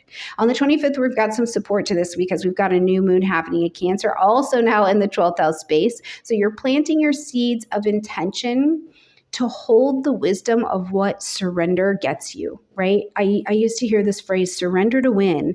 And, an initial piece of me was like, that's lame. That's never going to work. But I get that much more deeply today, right? You don't need to know the whole plan to be successful, Leo. You just need to trust that what you're becoming and what is being revealed to you, the forgiveness that you're giving, the dreams that you're having, they're all in divine timing, and you don't have to chase a single one of those things. So I think that this new moon, while you're planting your seeds of intention, it's a time to invite, to allow, to let grace do her work, right? Give your soul a rest here, Leo. Rest, get a relationship with rest, and let the universe do the heavy lifting. Now, on the 26th, we've got Mercury coming into your sign, into your first house, and you are back. Right? So Mercury coming into your first house, it's like your voice returns, literally. It's clearer, it's warmer, it's more aligned than it was before. Because after a month of all of this inner work and this soul whispering, I think you're ready to speak from a more grounded sense of self. Like you've seen yourself do some things, you've evaluated yourself, and you don't need to convince anybody. You don't need to convince anybody. You just need to be. So it's a really powerful time of, I'm thinking about that song, allow me to reintroduce myself, right? This could be that. You're having a reintroduction. Now, whether that is you're reintroducing yourself through some kind of creative expression or your relationships or your work, you're not the same person you were even a month ago. Let your words this time reflect the truth of who you now embody, my beautiful Leo friends. All right, Leos, I hope you have a gorgeous month. I look forward to seeing you in class, and I look forward to seeing you in our video next month. Bye, Leo. Hello, my beautiful Virgo friends, and welcome to your horoscope for June of 2025. And this month, Virgo, is a month of future building. It's not through doing the grinding or through putting in all of this effort, but it's a lot more, I think, about real soulful clarity and truly the kind of community, the kind of collaboration, and the kind of purpose that you want to pour your gifts into, right? And it's this space where there has been a lot going on, Virgo. In this month, I see you just becoming the version of you that not only you want to be, but like your future depends on you becoming, okay? Now, we've got massive energy happening in that 11th house for you. Your ruling planet, Mercury, Jupiter, the sun, plus a new moon are all going to happen over here. So it really is time for you to be rethinking your place in some kind of grouping or some kind of collective and getting yourself realigned with an energy that is alignment with you being that version that you're trying to bring into reality. It's sacred. You do not have time to waste. So being aligned with the right people and the right ideas is really important. Now, we're also going to see that Mars is going to enter your sign. And I do like that because I think it helps you reassert and or assert yourself during this season to get some things done. So let's jump in, Virgo, and see what's going on for you this month. Right at the beginning of the month on the 6th, we've got Venus coming home into fellow Earth energy Taurus. Now, this is going to light up your 9th house space, and Venus here is in domicile, so completely comfortable. And when she comes to your 9th house of publishing, marketing, broadcasting, expansion, your beliefs, things having to do with the law, higher education, immigration, travel, all of these higher expanded kind of energies, this becomes a beautiful moment for you to reconnect to what you believe about life and to find the beauty and the perspective in life again, Virgo, right? Like, where are you making space for life to surprise and delight you in the most beautiful kind of ways? Travel, study, spiritual exploration, creative writing, these can all be really blessed under the Venusian influence, because Venus here says there's something beautiful about expanding from where we are now. Expand our mind, expand our perspective. Now, it is time to remember, though, that Venus is not a hustle hard planet. She's not going out to hustle and to get anything. Venus is just attracting in. So it is a time, Virgo, to get real about softening your worldview. If your beliefs have become so rigid, it is time to let love, to let ease, to let softness kind of melt them open, because there is something you're not seeing in the stiffness of that perspective, but it comes in a soft and attracting kind of way. That ninth house is about the why. Why do you believe that? Where does this come from? The why behind your work, the why behind your service, your calling. So reconnect to some soft this month and let pleasure lead your philosophy. When we get to the 8th, we've got Mercury moving into the vibration of Cancer, and this is going to take Mercury, your ruling planet, into a space of friendships, allies, your future vision for yourself, friends, all of these kinds of things, social media, and soften it, right? Again, you're not going for this place where it's logic, because Mercury doesn't work like that in Cancer. We come into the space of emotional and intuitive intelligence. So this is a great time to, first of all, if you needed to have conversations or you're looking for something, right? You want to make connections, reach out into your network, make those connections. Speak more openly about your goals, because it's really here. It's not necessarily just about who you know. It's about who you are becoming in the networks that they extend and expose you to, right? But you've got to ask for some help. Say, I want to learn how to build something. I'm interested in public speaking, right? And let your network introduce you to those next people, and then you can kind of unfold there. Some of you may also be feeling the urge to, you want to contribute to something bigger. This is an ideal time for joining any of that community conversation as well. Or if there's a group project or a community project, right? This is a really, really great time for that, because you're in the space of your tribe. Now, to really expand this, we've got a massive transit of Jupiter entering into Cancer just here on June 9th. And this is one of our tutors. If you're in my transit class, you know about the tutors, right? Jupiter is one of our tutors coming here for the next year. It's expanding this area of your chart of the collaboration, the collective, friendships, social medias, long-term dreams and visions you have. It's expanding here for the next year. It has not been here for over a decade. So you may find yourself surrounded by more aligned people. I love this for you. They are people who reflect who you are on the journey of becoming, not just who you've been, right? Because there's some version of you that over this last couple months has needed to die off. And now the new version of you is trying to live as you're growing into it, right? And you're aligned with those people. So over the next year, Jupiter here can bring you new mentors, new communities, new invitations to teach or to lead. The key here, I think, is because it's still Cancerian energy and Jupiter is in power and is social for you in Cancer, is authenticity, right? Jupiter in Cancer is going to grow what is emotionally meaningful for you. So don't waste time on any of this surface level networking. Focus on building the really soulful bonds that are authentic to where you'd like to go, Virgo. On June 11th, we've got a full moon happening in Sagittarius, lighting up your 4th house space. This is home, family, real estate, property, emotional safety, your emotional grounding. So something is likely going to come to light here for you around your living situation. Around someone or something in your family, your parents, maybe an ancestral pattern, maybe something's coming up for you where you have a need to address what you need for deeper security, right? Any of these things can become available under all of that light of the full moon. But if you've been out of sync with what you consider to be your inner safety sanctuary, this lunation is going to help bring that truth into full view. This is also a release point. That's what I want to remember about the full moon as well.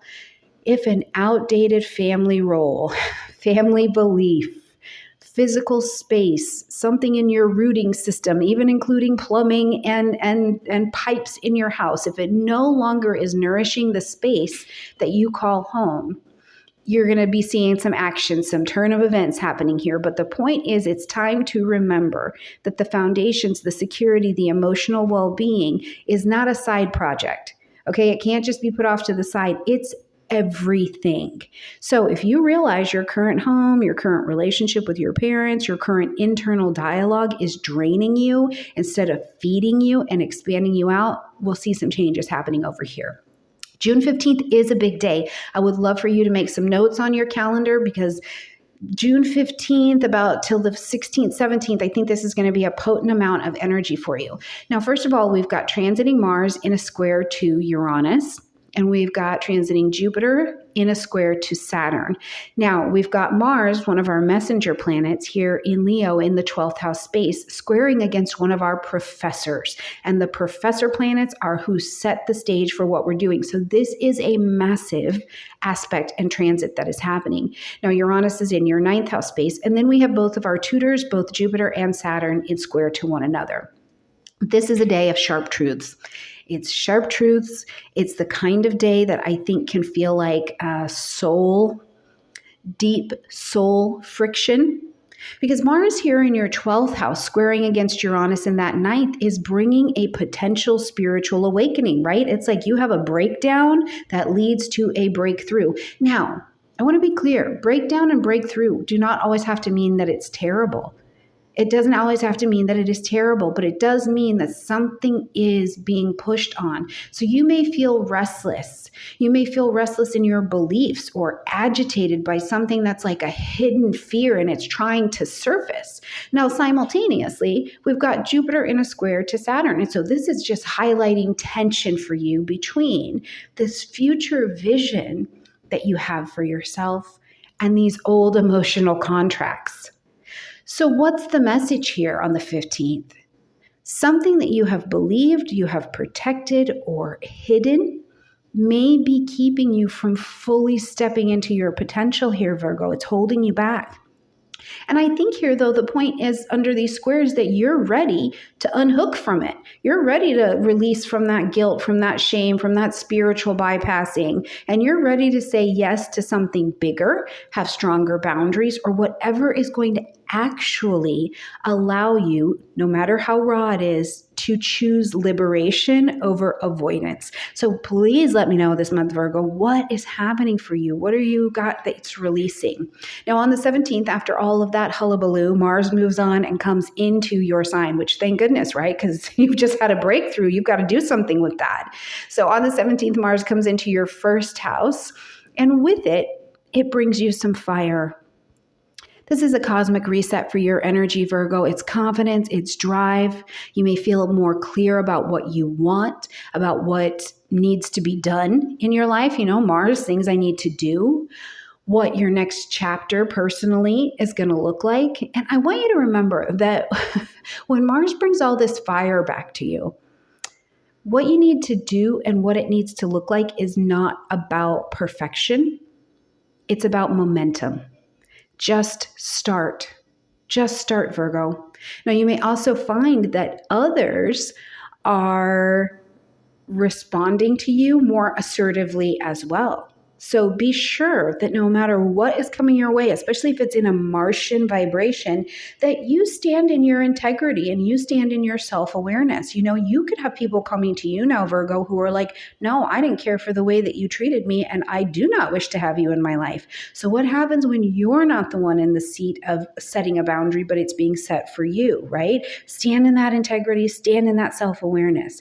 Either way, this transit is a green light to begin again, begin on honesty and to begin on your terms. On the 20th, the sun is going to move into the vibration of Cancer, again, putting more energy into this 11th house space. The sun now joining Jupiter and Mercury, bringing even more light to your community, your tribe, your collaborations, that long-term vision. It's not just about dreaming of a better future. Right now, you are actively in the building. And you don't have to do it alone. And I really want to stress the beauty of that in this season for you. It's a great time to recommit to whatever this collective or this community is, or start showing up in those spaces that are like, this is my tribe, right? What's in alignment with your deep truth? Start showing up there. Leadership, mentorship, or just simply showing up as your authentic self can really magnetize, new allies, new collaborations in your direction. On the 25th, we've got a new moon now happening in Cancer. You see, it is lit over here in this 11th house. This new moon is your chance to plant your seeds of intention to begin. You're planting your seeds in this space in the 11th house of belonging, of soul-centered friendships, of vision, of community. Who are you ready to grow with? What kind of future do you want to co-create? Let this lunation be that moment of sacred intention, not just about achievement, but about genuine resonance. I do think too, though, because this is a lunation and the moon is comfortable, obviously, in rulership here in Cancer, it invites some real emotional honesty within the groups that you're already a part of. So don't be afraid to hear someone's heart or to share your own, Virgo. You might be surprised at how many people have been longing for a conversation of depth and of substance and of change that is coming up, and you get to be a part of that. As we're going to close out the month, your ruling planet Mercury is going to get on and move into the vibration of Leo, lighting up your 12th house space. So as Mercury comes here, we're going to bring a little bit more quiet. You're turning your thoughts back inward, right? It's a time for dream work, for reflection, for spirituality, for the sacredness of silence. So if towards the end of the month you start to feel a little less social, but more intuitive, go with it. Don't force the clarity. Let it arrive through dreams, through signs, through, the space in between the notes. That's where your thoughts may be found. It's also a great time to speak with mentors, with guides, with journals, to use poetic language. If there are tasks that need to be done from the past, stories that need to be written because they're unfinished from the past, like literally sit down, write them, finish writing that paper, bring things to closure. And I suppose that's a question I would ask you and leave you with as you're experiencing this transit is, what is calling to you intuitively that wants closure? What wants to be, the 12th house is the great womb. So what wants to kind of be composted from you and assimilated into your being that turns into wisdom on the other side? So I am really excited to see what happens for you this month, Virgo, and how it actually manifests for you. Keep in mind, this is a general reading. The best astrology is your astrology. So weigh all of these against your own particular chart and see where you have a lot of activity, or definitely hop online and come and see me and we will talk it through together. All right, my beautiful souls, I'll see you next month. Hello, my beautiful Libra friends, and welcome to your horoscope for June of 2025, where this month is all about how you're seen, Libra. What legacy are you building, and whether your outer world still reflects your inner world. There's a really powerful planetary pileup happening in your 10th house. We've got Mercury, Jupiter, who's moving into Cancer, and the sun, and a new moon as well, all happening here. So your work, your career, your reputation, your public path, it is really on tap and undergoing what I would like to call a soulful expansion, because this is a time where your ambition, Libra, I think is becoming more soul-rooted, and having the courage to speak up for what's true for you in this realm is going to be a big deal. But it's not just about work. There are other things happening. Of course, there's a nice, deep 8th, 12th house set of activity, and this is more about asking you to forgive, to clear, to compost essentially what's been buried beneath your ambition. Like, have you been ambitious towards something in your life that's not actually what you wanted? It was something someone handed to you. So let's jump in, let's walk it out and talk it out. On the 6th here, we've got Venus, your ruling planet, coming into domicile in fellow Venusian energy Taurus. And this is going to light up your 8th house space. So this is the space of intimacy and assets, okay?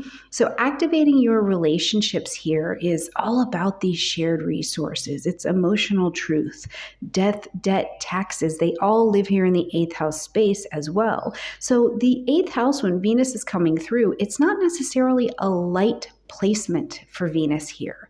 It's asking a value-based question, like, what are you really holding on to? Where are you really afraid to be Venusian, Libra, to receive? You are not a hustle hard energy. You are a Venusian. Where are you fully afraid to receive? And this energy in the 8th house brings up themes about trust, about vulnerability, and about the value that you bring beyond your appearances.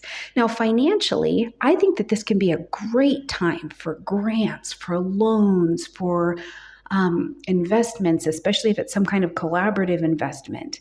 Emotionally, it can also deepen your bonds with other people or deepen your bonds with healing, okay? Because Venus here is in the 8th house is not really looking for pretty. It wants real in every aspect that you're dealing with. On the 8th, we've got Mercury moving into Cancer, lighting up this 10th house space. So now your voice and your mind in this public house space is more about your intuitive and your emotional intelligence. But because it's in public, it's also about seeing how your words carry weight professionally, socially, any place that you take on a leadership role. So it's a great time to use it like a Cancer. Speak from the heart, especially in any public life, your work life. Now, you may also find yourself feeling more emotional about your career or truly finding those old ambitions that don't fit you anymore. And it can almost make you a little bit sad, a little bit resentful, or you're just very nostalgic about where did this come from? This was never even my vision, right? But Mercury here, I think, helps you articulate a new vision for your path, especially one that includes emotional truths and your current values. So speak clearly, but also just remember while Mercury's here, speak with care.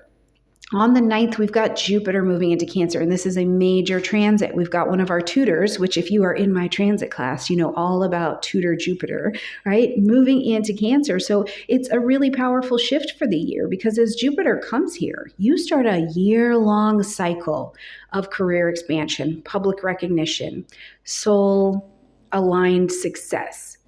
But Jupiter in Cancer doesn't just want achievement, it wants purpose. You're being asked to truly lead from the heart, not from the ego. So this is a brilliant time to launch something, step into a new title, redefine what that heart level success actually means to you. If you have been hiding in the background, beautiful Libra, which I can't imagine why your gorgeous self would be doing that, the cosmos are now saying to you, turn up, friend, step forward, do it authentically, but come on and step into this leadership role and let us hear your voice. It's going to be massive. So 1 year from now, as Jupiter moves on, I cannot wait to hear what this has manifested for you. On the 11th, we've got a full moon happening in Sagittarius, lighting up your 3rd house space. Now, the full moon always asks us to end something, acknowledge something, or to make an adjustment. You've been working on something for almost a year and a half now. And so you have built something in your 3rd house, in your house of communication, thinking, with siblings, writing something. You have built something. So first of all, celebrate where your communication is different. There's something different about how you express yourself. Celebrate that. But then also you have to see what lessons you're done with. And now you can just work with the lessons you still need on the path and recommit at this full moon to being a part of those. So realizing here also at the full moon that something about the way you express yourself, whether they've been stories you're telling yourself, those old stories of someone else's life that you've been living, whatever it is, it's about to reach a culmination at this lunation and in the weeks that follow. And truly, I think for many of you, you are an air sign. So some old mindset stuff is about to be expired. And maybe a conversation needs to be had around that. It's an incredible time to write, to speak, to teach, to seek mentorship, to help you reshape your mind as well. But whatever you do here, the moon wants you to tell the truth, not to perform.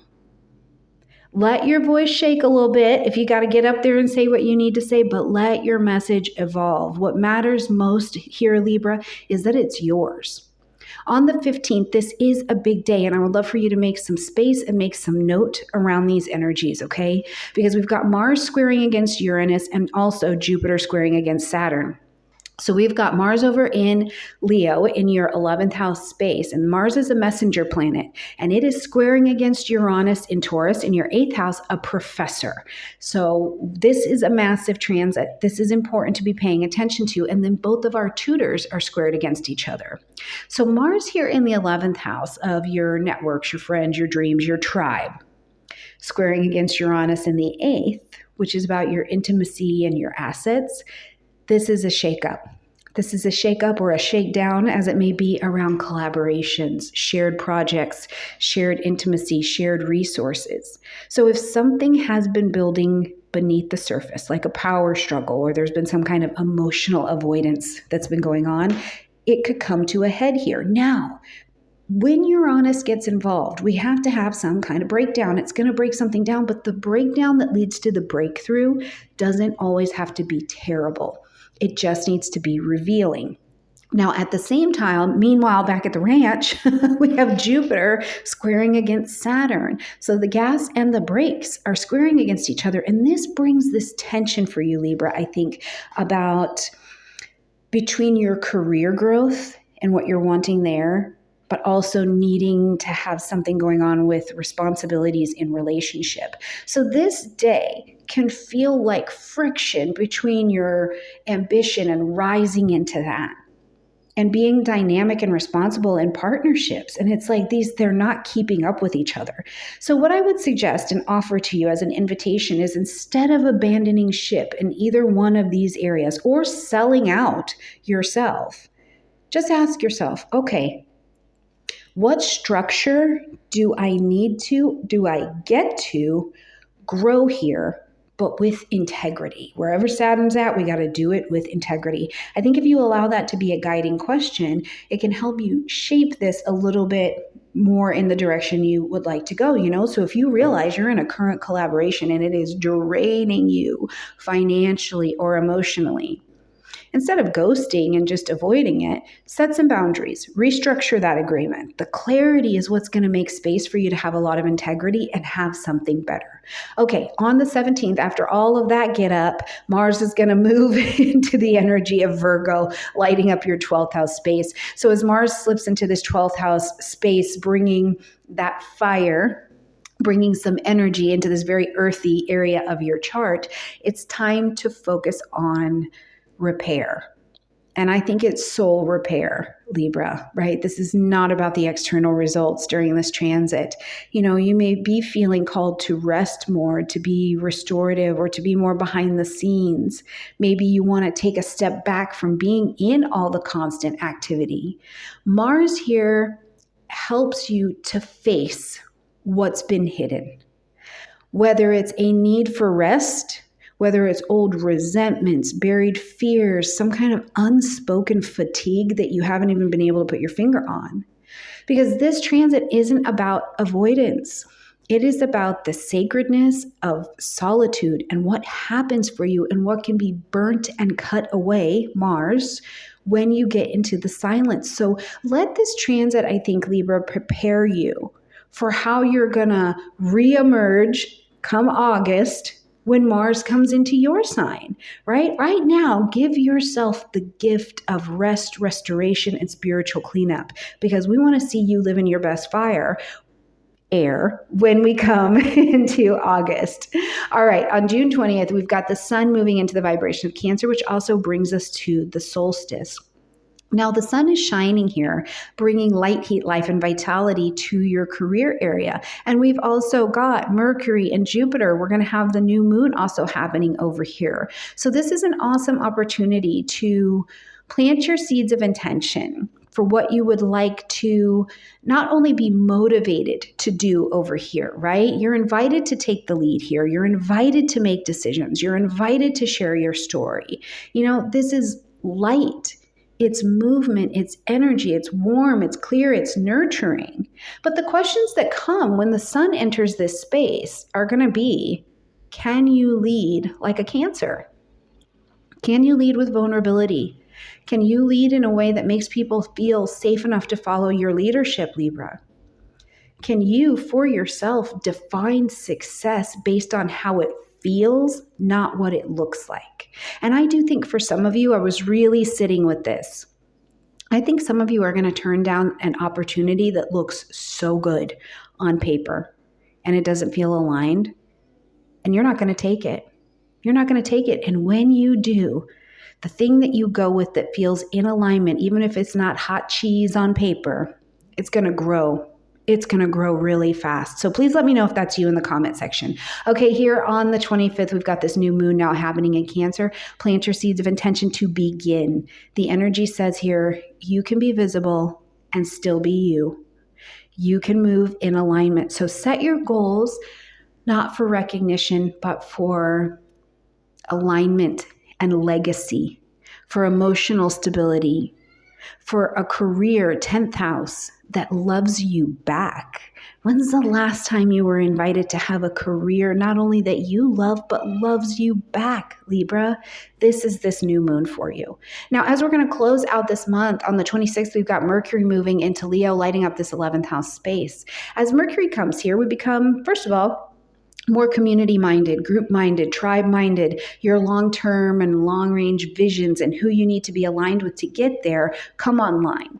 But also in Leo, in fire, which works very well with your energy, I think your voice itself becomes a bit magnetic. So take this as an invitation. Share your ideas more publicly. Get up on that stage. Share with your tribe. Align with your tribe, because this is a great transit for collaboration.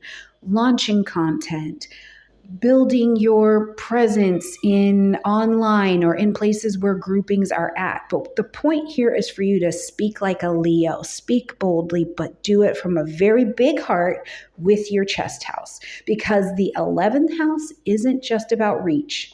It is not just about reach. It's about resonance. Who do you connect with at that heart level when you tell the truth? Who are you speaking to?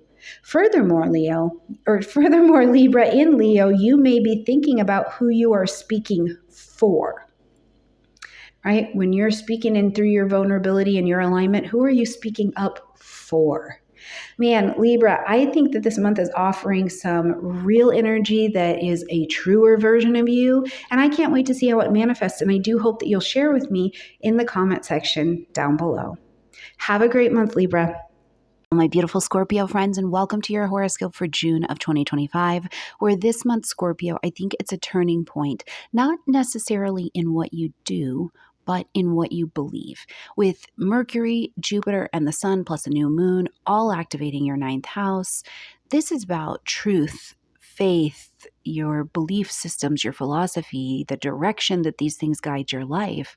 I think that this month you're really being asked to stretch beyond old ideas of control and expand, very 9th house, into something more meaningful. Meanwhile, Venus is blessing your 7th house, coming home into Taurus. We've got a full moon that'll happen in your 2nd house. And, that means relationships and self-worth. They're really coming into a really nice, honest alignment. So whether it's your belief in other people, belief in yourself, this alignment this month, I think, is all about truth, which is something you are into. So let's jump in and see what the month has to offer. Right here on the 6th, we've got Venus coming home into Taurus, lighting up your 7th house space. Now, this is the place of conscious, chosen, one-on-one committed relationships, partnerships, okay? So as Venus comes here, it's about bringing harmony and connection and this magnetism to all of the places that you are bonded or committed to another entity. Now, if you happen to be one of our Scorpio friends who is partnered up, I love this. This is a beautiful time to reconnect, soften the communication, enjoy some shared experiences together. So dig in, get really juicy into this. And if you're one of our single Scorpio friends and you happen to be looking or you're open to it, I will say that I think that this energy brings the possibility of a new relationship. That energy can start to flow to the surface, especially in connections that feel really grounded or lasting long term. They feel very Taurian. Whatever it is, this isn't necessarily Venus in flirt mode. Being in this Taurus energy, it's Venus in stability mode. So everywhere in your 7th house is looking to create stability. You're looking for shared values, loyalty. You want to deeply, in a grounded way, embody what love actually is. So this transit, I think, is also very good. I want to make sure to say this because I know we have a lot of business people or developing business people. It can really support any kind of business collaboration or attracting the kinds of clients that you want to partner with. But they're the kind of clients that are going to be like, they understand your worth and you understand your worth while you're putting it out there to them. So it's a really lovely, lovely transit. Now on the 8th, we've got Mercury entering into Cancer, lighting up your 9th house space. And this is going to start to turn your thinking attention inwards, and it's towards your beliefs, towards your philosophies, your long-range goals, anything having to do with higher learning, publishing, marketing, broadcasting, immigration, things that expand you out beyond your normal range. And this is a beautiful time, though, with Mercury here, our thinking energy and our communication energy, to reflect on what is your life philosophy at this point, Scorpio. Not what has it always been, what was it last year, but what is your life philosophy? What's actually true for you now, not what you were taught, but what you've lived and been through, and now it's yours. Some of you might really be feeling called to explore more of an educational path, like a course. Some of you are like, yep, I'm planning that trip. And others of you are going to write and share something really meaningful to you. It's like you're sharing your voice. Now, whatever it is, I would encourage you, Scorpio, to use this energy to step back and just really evaluate the big picture. Because Mercury here invites philosophical, spiritual, and cultural insight that maybe you didn't even have a year ago. So let your conversations be wide, let them be layered, let them be soulful this month as Mercury is traveling here. Maybe you're journaling about a core belief and then you realize that, yeah, that really doesn't resonate for me anymore. And instead of judging it, you have this expanded view. You say, thank you so much for how long we've traveled together. It's time for me to write a new version. Then on the 9th, big energy. We have big energy here on the 9th. Jupiter is going to move into Cancer, so lighting up this 9th house space. Now, Jupiter, one of our tutors, and if you are taking my transit class, you know that Jupiter is important as a tutor. This is one of the most powerful transits that we're going to have for the year because it's the first time in over a decade that it's opening you to a year-long expansion of all of this 9th house energy, your worldview, your soul growth, that higher purpose, that publishing, marketing, broadcasting. And Jupiter in Cancer doesn't want it doesn't want abstract ideals, right? It wants embodied emotional wisdom.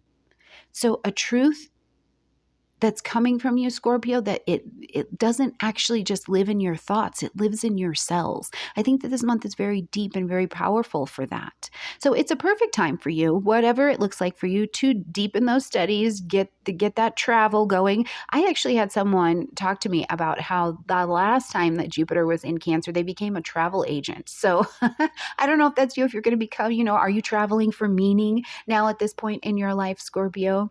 Are you reconnecting to your heritage or just aligning with some kind of mission that makes you feel purposeful?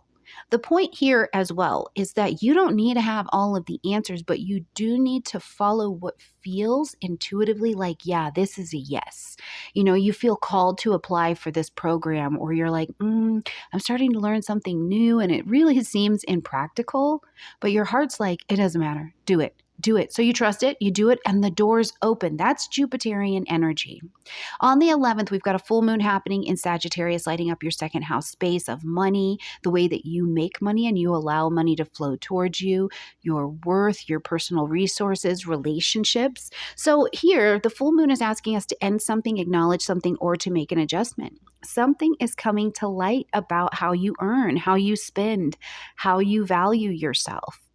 Now, remember the full moon, and you'll have a separate full moon video, which will talk all about the full cycle of this, but you've been working on this for over a year and a half. So if you've been stuck in some kind of scarcity loop, or you've been underestimating your worth, this is a moment of awakening. The second house isn't just about the money piece. I want to be very clear about that, because it's also about how you resource yourself emotionally, physically, spiritually. So, Scorpio, you may be being asked to have this expanded, more emotional view, right? Ruling planet of this lunation, Jupiter, is now in Cancer. What do you need to feel safe and to feel steady and to feel rooted in your own self-trust? Let this lunation help you name it. Mercury is in Cancer, right? Mercury's in Cancer. Let it help you name it. Let it help you choose it. When you realize that you've been saying yes to underpaid work out of fear, and this time you start to say no, and within days, different opportunities start to show up, your self-trust recalibrates. It like recalibrates the way that you're kind of magnetic. And that's a whole new place to build a philosophy. All right, Scorpios, the big day I think of this month that I would love for you to just put a big circle on the calendar is June 15th. Now, we've got Mars, one of your ruling planets, squaring against Uranus, and Jupiter squaring against Saturn. Now, Mars squaring against Uranus, which is one of our professor planets. So again, if you're taking one of my courses, you know the professors, when something's happening with them, this is a big deal. And then both of our tutors are squaring against each other. Now, Mars is lighting up here your 10th house space of career, and Uranus is over in your 7th house of conscious chosen one-on-one relationships. So there is a shakeup between the balance of your public space and reputation and your public path, maybe something you're doing in your career, and a partnership that you're in. Now, this can bring surprises around work, around power dynamics, especially if you are trying to carry too much on your own, Scorpio. Uranus wants you to do things differently, so it's going to help to break you out of this. And then we add to that, back at the ranch, we've got Jupiter and Saturn, both of our tutors, who are helping us unfold these lessons, squaring against each other in your 6th and your 9th houses, respectively. And you're being pulled between having this bigger vision, this bigger place that I'm encouraging you to go to, and current obligations that you have. So this tension, to be clear, I don't think it's a no. I don't think it's a no at all. I think this is a realignment.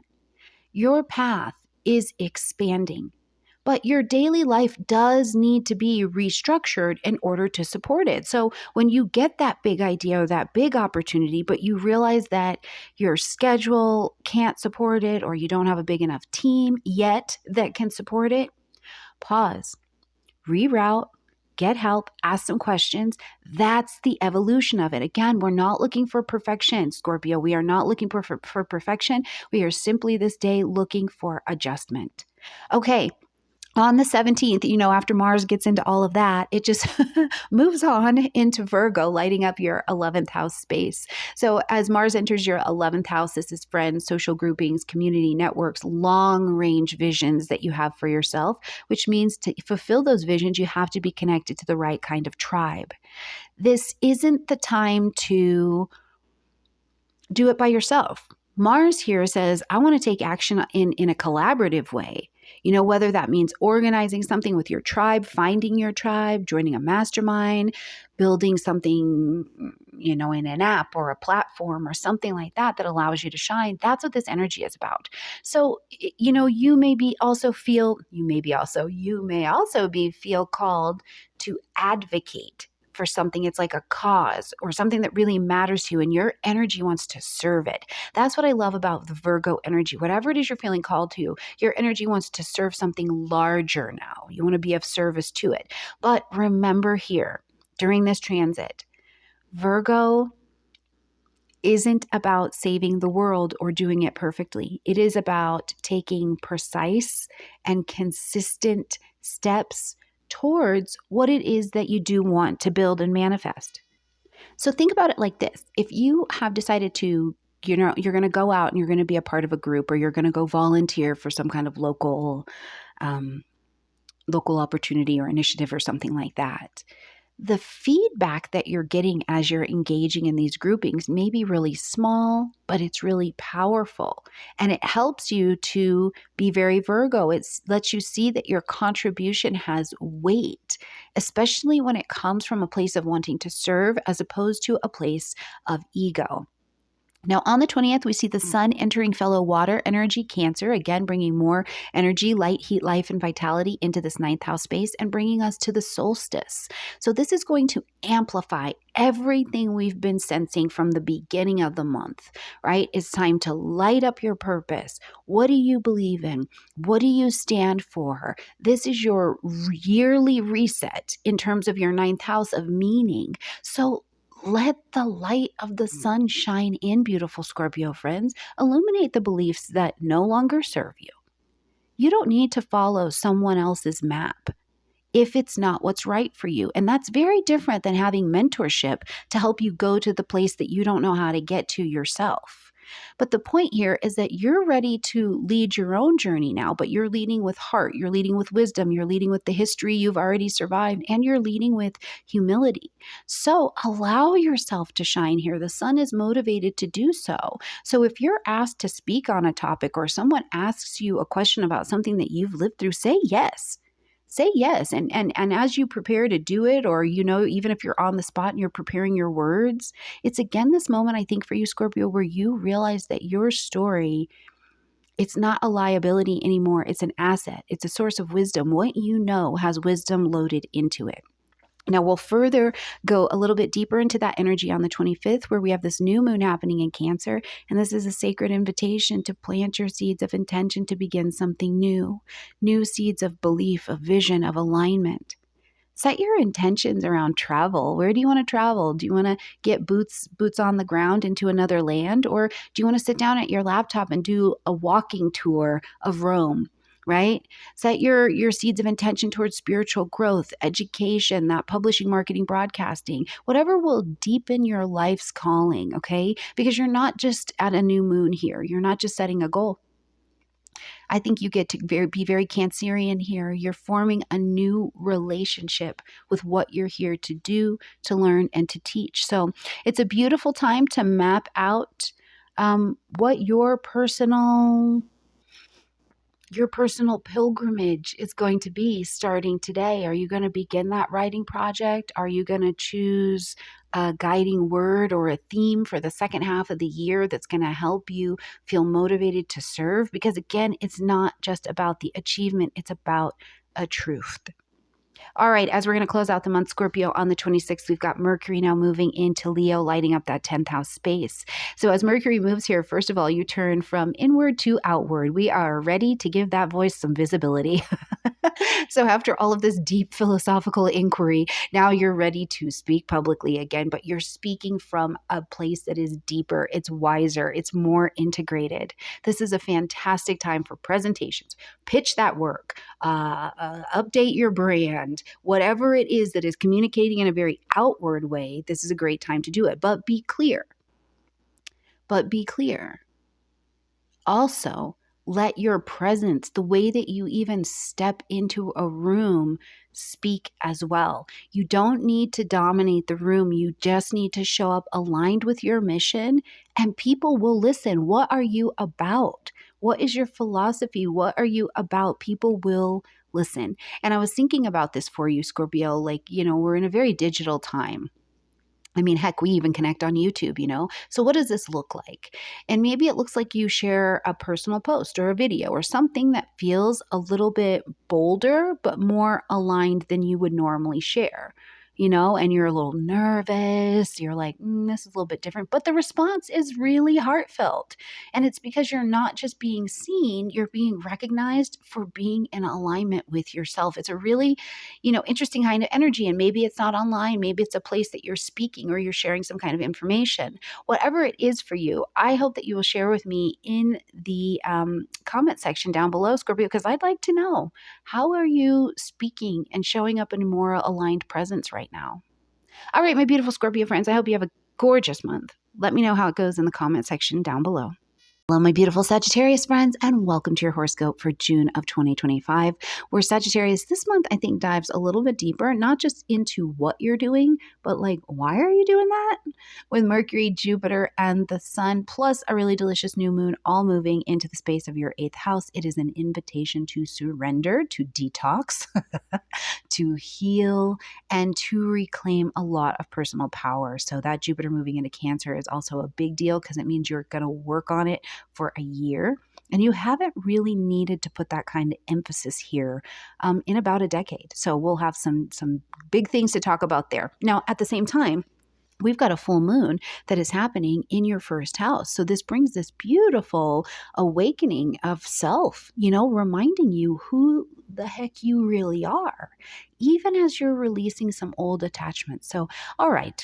Let's walk through where the shifts are unfolding for you this month. Now, right at the beginning of the month, Sagittarius, on the 6th, we've got Venus coming home into the vibration of Taurus, lighting up your 6th house space.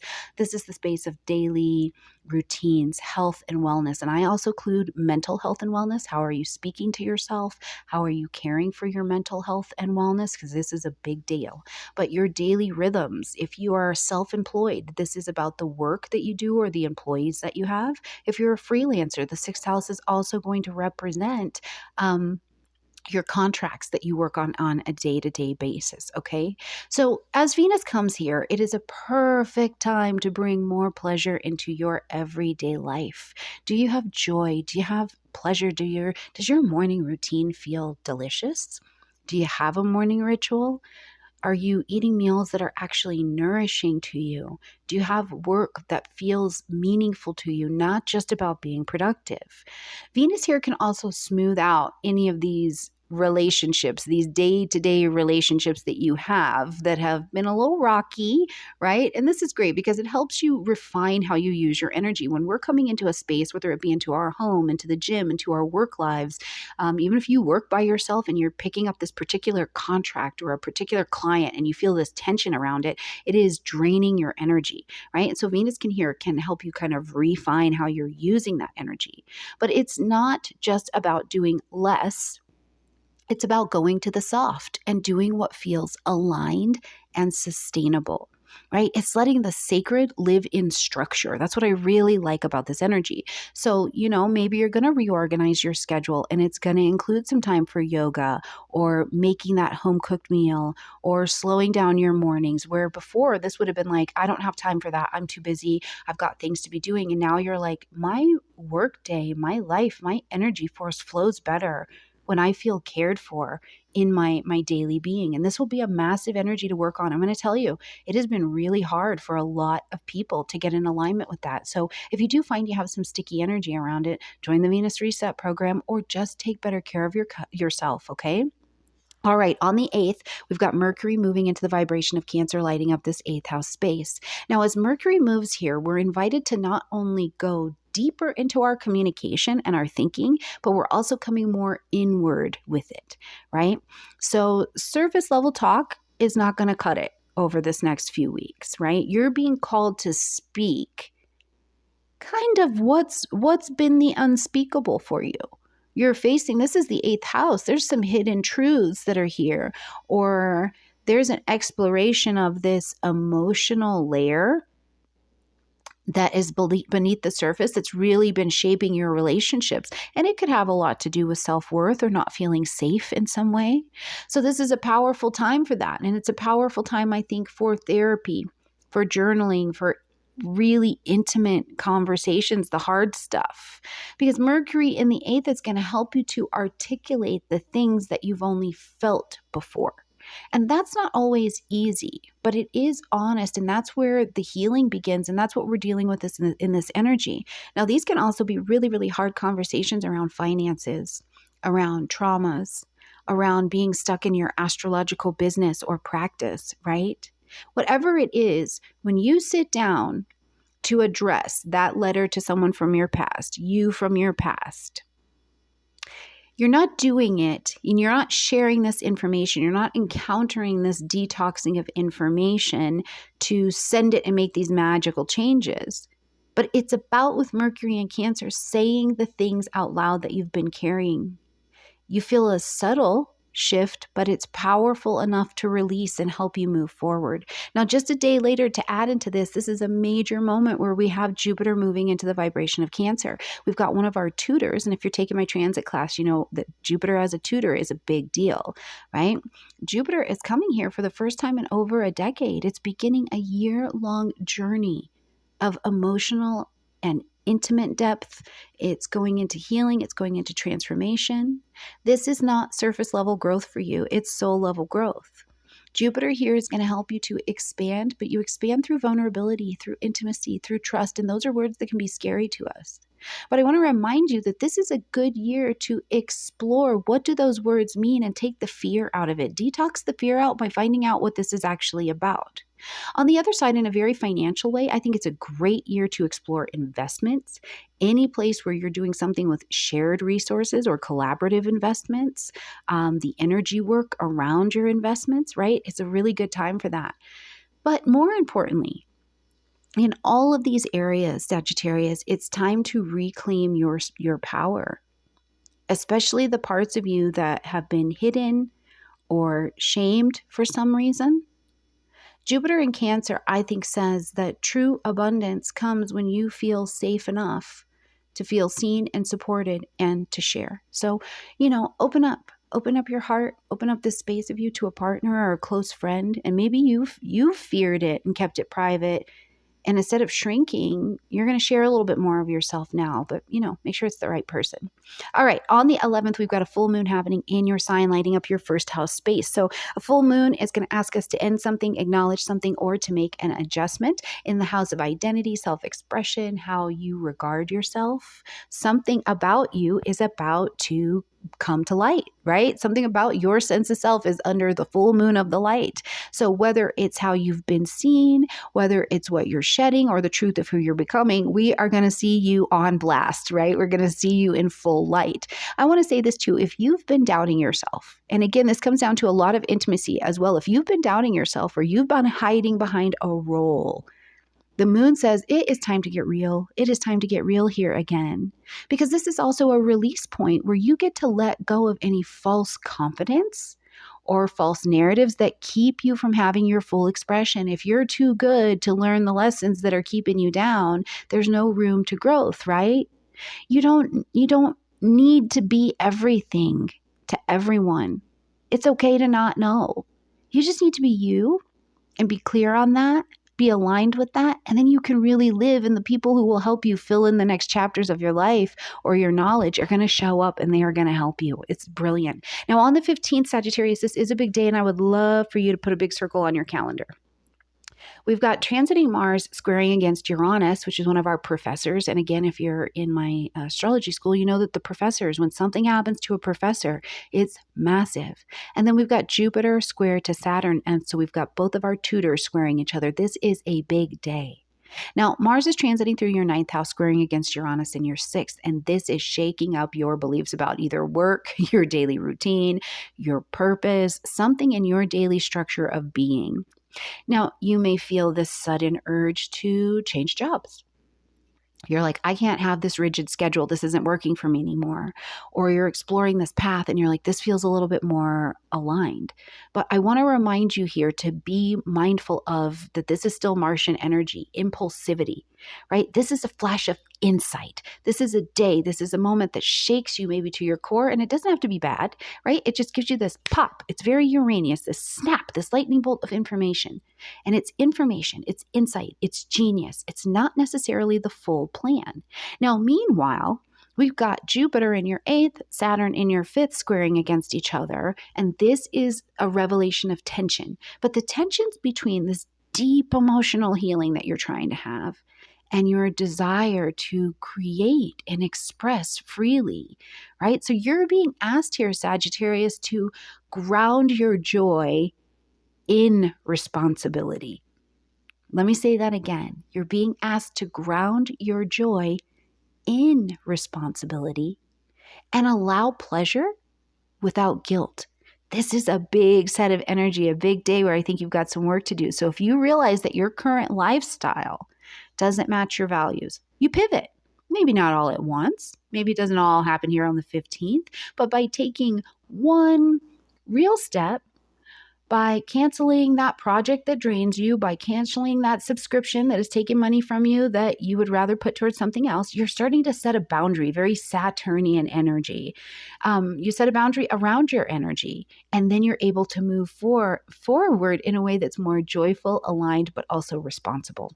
All right, on the 17th, Mars has caused all of this and now is going to move on into the vibration of Virgo and lighting up your 10th house space of your career, your reputation, your soul level calling. And so Mars here is going to start asking you to take really focused action towards your career or towards your long range goals. So if you've been waiting for clarity on where you are headed, this is your moment. Organize, initiate, lead. Virgo here has the strength of discernment. So, it's going to ask you what's really worth your time, what's really in alignment with your skills and the way that you can serve. This is an incredible transit for those of you in business who need to refine your offers, or you're getting ready to prepare and launch something new out. Maybe whether it's in your home or it's in a professional space, you're addressing some kind of issue with your public image, right? This would be a great transit to do that. The key here is just to act, right? We need to act, but act with integrity. Don't just act with impulsivity or ambition, okay?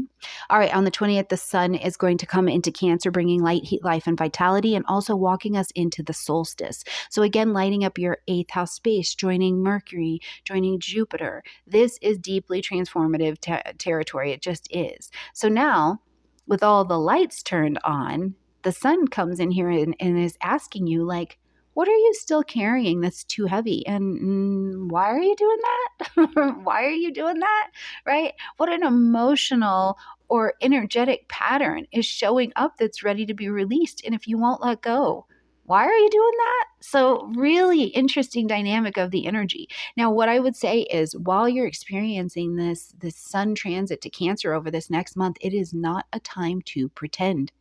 It's a time to get honest with yourself about grief, about shame, about fear, about power struggles, about financial issues, about what needs to be detoxed.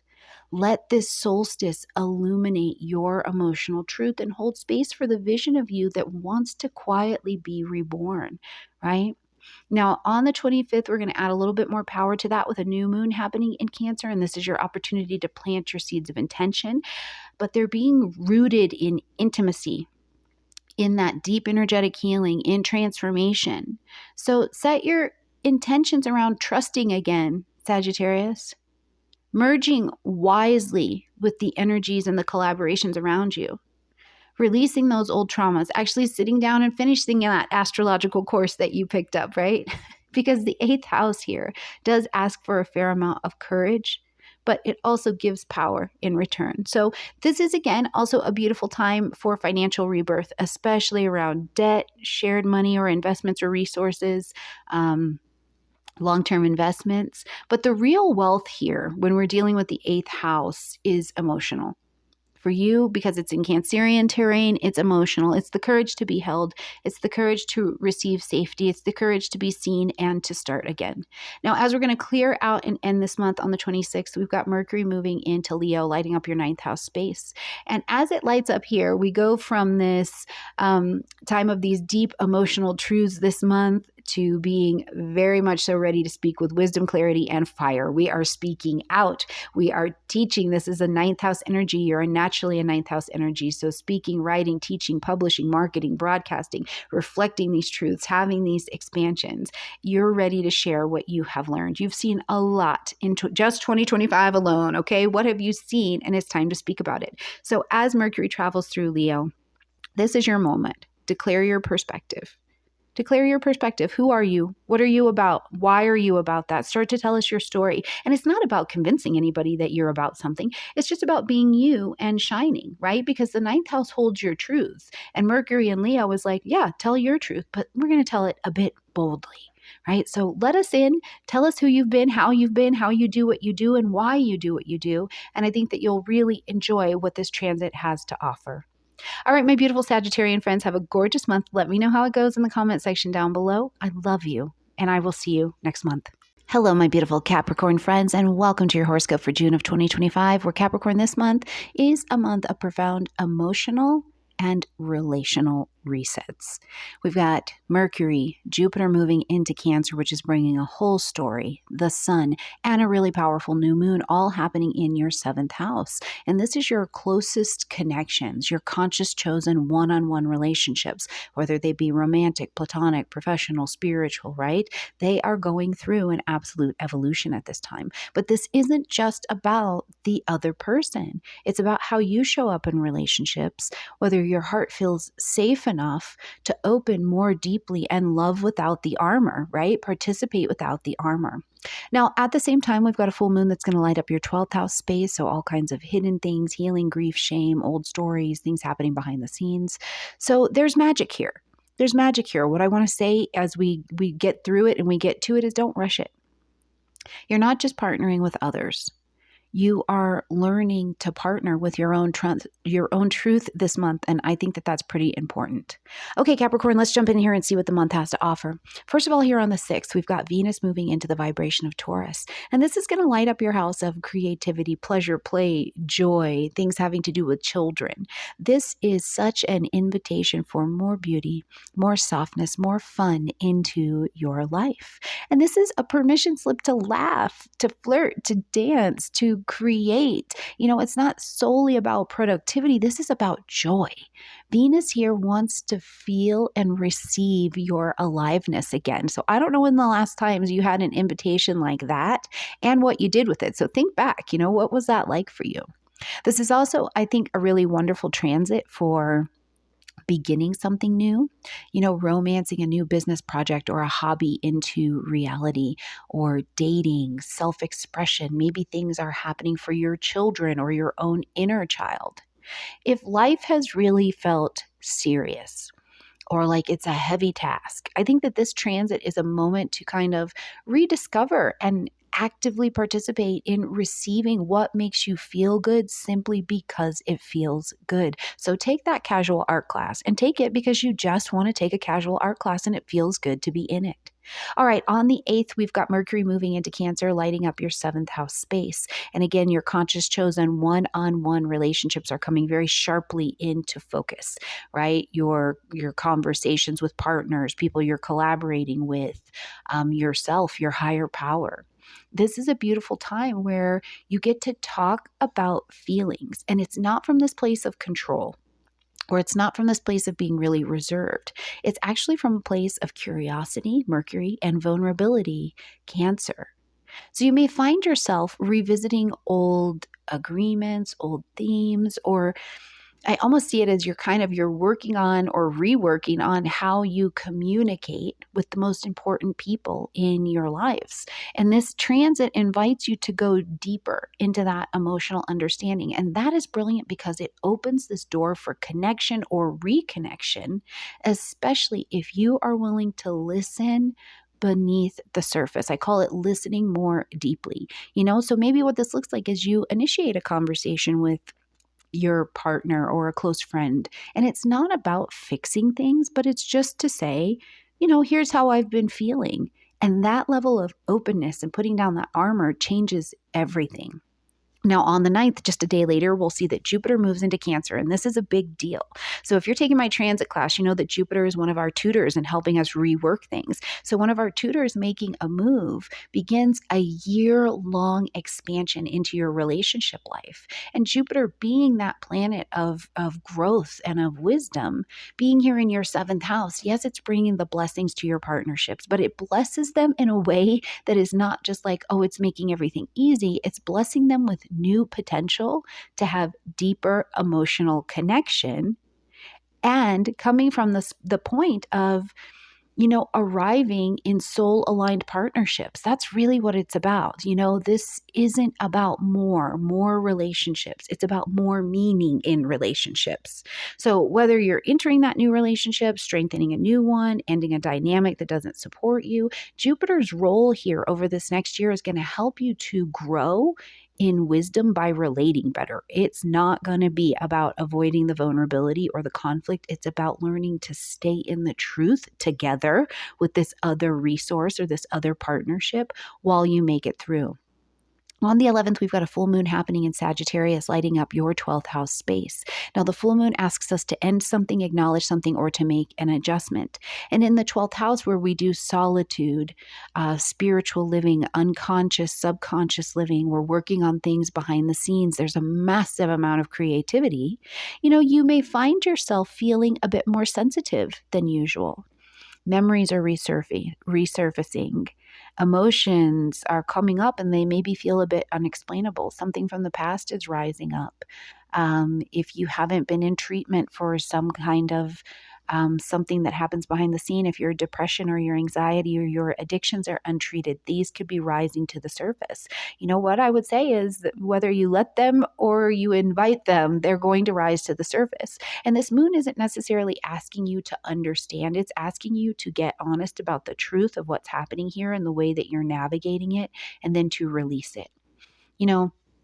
Something else I think about in this 12th house space, because this is Sagittarius, our keeper of expanded truths, is that if you've been carrying grief or shame or exhaustion under the surface, this moon can bring it up to be cleared, right? This is your moment to rest and to retreat and to reconnect with the part of you that exists beyond the roles and the achievement. It's about trusting the healing that happens in silence. But we sometimes have to have all these things come up to the surface before the silence can even present itself. So if you find yourself at this lunation and in the weeks that follow crying over something you thought you were done with, or crying and you're like, why am I crying? But then afterwards you feel relieved, that's a 12th house whisper. And you just are being told here, you're safe. You don't need to hold that anymore. All right, when we get to the 15th, this is a big day. I would love for you to put some note on your calendar because we're going to need to really pay attention here. We've got Mars squaring against Uranus, one of our professors. And when a professor is getting interacted with, big changes are coming. And then we've got both of our tutors, Jupiter and Saturn, squaring against each other. So this is a high tension moment. Mars in the 8th, squaring Uranus in your 5th. This is sparking sudden, very electric Uranian shifts in everything having to do with sexual expression, emotional vulnerability, intimacy, you see into me, financial resources, right? Like something about your relationship to desire and power wants to break free. And it may feel really disruptive, but actually what this is about liberation. Now, simultaneously back at the ranch, we've got Jupiter squaring against Saturn.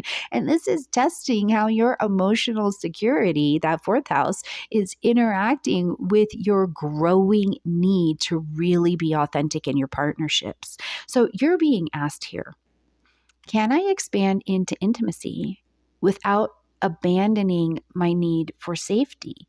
Can I find safety in this intimacy? So it's like if you realize you have been dimming your life in order to keep a relationship stable, and I'm saying that in quotes, this time you're able to speak a truth, which doesn't have to be forceful or unkind. It's going to come out how it comes out. And instead of losing the connection in the relationship, you actually create a deeper one where it's like, why wasn't I just saying this the entire time? Now, on the 17th, after Mars gets this all kicked up, it's going to move on and get into the energy of Virgo, lighting up your ninth house space. Now, the ninth house is publishing, marketing, broadcasting, our beliefs, philosophies, travel, truth, the way we expand out into the world. And Mars wants to do something here. So you may feel the urge to move, to explore, to speak about philosophy, to study something more deeply. It's a great time with Mars here. Apply for that course and then actually do the course, right? Make those travel plans, go on those travel plans, write about what you've lived through, publish that book, publish that podcast, because the ninth house wants movement, but it does want movement with purpose. And Mars in Virgo here, Virgo is fantastic for sharpening your discernment, right? The question that Virgo brings to the table is, what do you really believe? And Mars is like, what is really worth fighting for? So let this transit be a beginning of a new chapter for you, but it's rooted in not all of this noise that's unfocused, but it's rooted in conviction and clarity. You sign up for that workshop or that spiritual training that aligns with the next chapter of your life. And you're not just here to consume knowledge. You're like, no, I want to live this. I'm willing to put down everything else to study this one particular thing because I think it's the thing that will be in alignment with my truth. On the 20th, now we have the sun moving into Cancer, bringing in the solstice, lighting up your seventh house space. The sun bringing light, heat, life, and vitality, and joining Mercury and Jupiter. So again, relationships take center stage, but this time it's with that clarity and it's with the warmth of the sun. So you may feel more ready over this next month to deepen, to release a relationship that's kind of been in limbo, because it's also a time to let yourself be supported. Cancer looks for that support. You don't have to carry everything alone. Healthy partnership means mutual care. And even if the care isn't financial, we're both bringing the same to the table. It is about what is the underlying safety and care in this relationship. So as the sun is traveling here and you're at this solstice point where we are starting anew, let this season help you call in the kind of connection that feeds you, that nurtures you, doesn't deplete you, and allows you to nurture back as well. On the 25th, we've got a new moon to help deepen this, and it offers this really powerful beginning in your relationship life because you get to plant your seeds of intention, not just around the vulnerability and the emotional truth and the safety in those connections, right? That mutual support, but having the clarity. So whether you're one of our friends in the seventh house who is manifesting a new partner, you're healing an old dynamic inside of a partnership, you're choosing a deeper commitment with yourself or your higher power, this is the lunation to begin again. And the clarity is about here, I think, my beautiful friends, that it's not about fairy tales. It's about real connection. And that connection is Cancerian. It's rooted in care and presence and in safety. So I would encourage you, because Cancer is a water sign, to write down what you truly want in your next or your current relationship that's coming to its next iteration. Write it down. It's not fantasy. This is a declaration of worth. This is your body. This is your safety. This is your security. Finally saying yes. As we're going to close out this month on the 26th, we see Mercury coming into Leo, lighting up the 8th house space. And this is where your voice goes from being very, internal, and we're looking at all of these feelings and it's a lot more inward, to your voice becomes bigger, it becomes deeper, it becomes more magnetic, it becomes more emotionally charged, and it is outward. So this is an excellent time for those conversations about intimacy. You see intimacy, sex, power, finances, healing, detox, astrology. But don't expect to have a surface level chat. This is raw, it's real, it's soul level truth telling, right? You may feel called to write or speak from your shadows. Remember, our shadow side works just fine. And it's not just here working for the drama, but it's about letting other human beings, reflecting to them that we are human. We have the light and the dark, and that even in the dark, when we speak from that place, we allow transformation to come up, right? So this is a chance for you to say the things that you've never said before and watch it set you and maybe someone else free. You record that video, you write that post, or you open up in a conversation about something you've really been keeping private. And what's the response? Genuine connection. and a sense that your truth just became your power. So Capricorn, I think that it is a deep month. I can't wait to see what you do with it. I hope that you have the courage to filter out all of the noise and make haste on what is actually on your particular journey. Let me know how it's going in the conversation. Yes, of course, in the conversation and in the comment section down below. I love you a ton, Capricorn. Have a great month, and I'll see you in July. Hello, my beautiful Aquarius friends, and welcome to your horoscope for June of 2025, where Aquarius, this month is a foundational month, I think. With Mercury, Jupiter, who's just moving into Cancer, and the Sun and a new moon all lighting up your sixth house space, your day-to-day life is really under cosmic renovation. This isn't about routine for routine's sake. We're past all that. This is about choosing healing patterns that support your nervous system, that support your purpose, and your service in this world. So at the same time that we've got this, and we're going to talk a lot about that, the full moon is lighting up your 11th house space, shining a lot of light on your friendships and your tribe and even your future vision for yourself. And then Mars and Uranus are going to stir up some old dynamics this month, and we're going to talk about that as well. So the message I would give you this month, the end at the beginning, is that I think that the world you want to serve starts with how you care for yourself. So let's walk through this. Okay, right at the beginning of the month, Aquarius, here on the 6th, we've got Venus moving into Taurus, lighting up your 4th house space. Now, remembering that Venus is not a hustle hard planet, it's an attracting planet. It's pulling to me. So in the 4th house of home, family, real estate, property, your emotional roots, this energy of Venus here brings this wave of softness to your inner life. It's an invitation to make space for more beautiful, more soft, for boundaries that allow you to have and receive more love and be more loving. And I think ultimately in the 4th house, your connection to comfort gets to be more sultry, delicious, and embodied this month if you allow yourself to receive it. This is a great time for beauty in your home. Reconnect with family, even your chosen family, or treat yourself like someone who deserves to feel safe and deserves to receive. Because Venus here wants you to rest in your own rhythm and let softness be the new strength. So maybe what you do is you buy yourself some damn flowers and put them in your kitchen. Call your grandma. Spend the evening wrapped in a cozy blanket, doing nothing productive just because it feels delicious, right? It's by the doing and allowing yourself to receive this without the guilt or the shame that this is healing you. This is healing you more than hustle ever could. All right, on the 8th, we've got Mercury moving into Cancer, lighting up your 6th house space of daily routines, health, work. And I include, when I say health, your daily mental health routines. How do you talk to yourself? How do you regard for that mental health as well? But it's about your daily rhythm, projects, coworkers.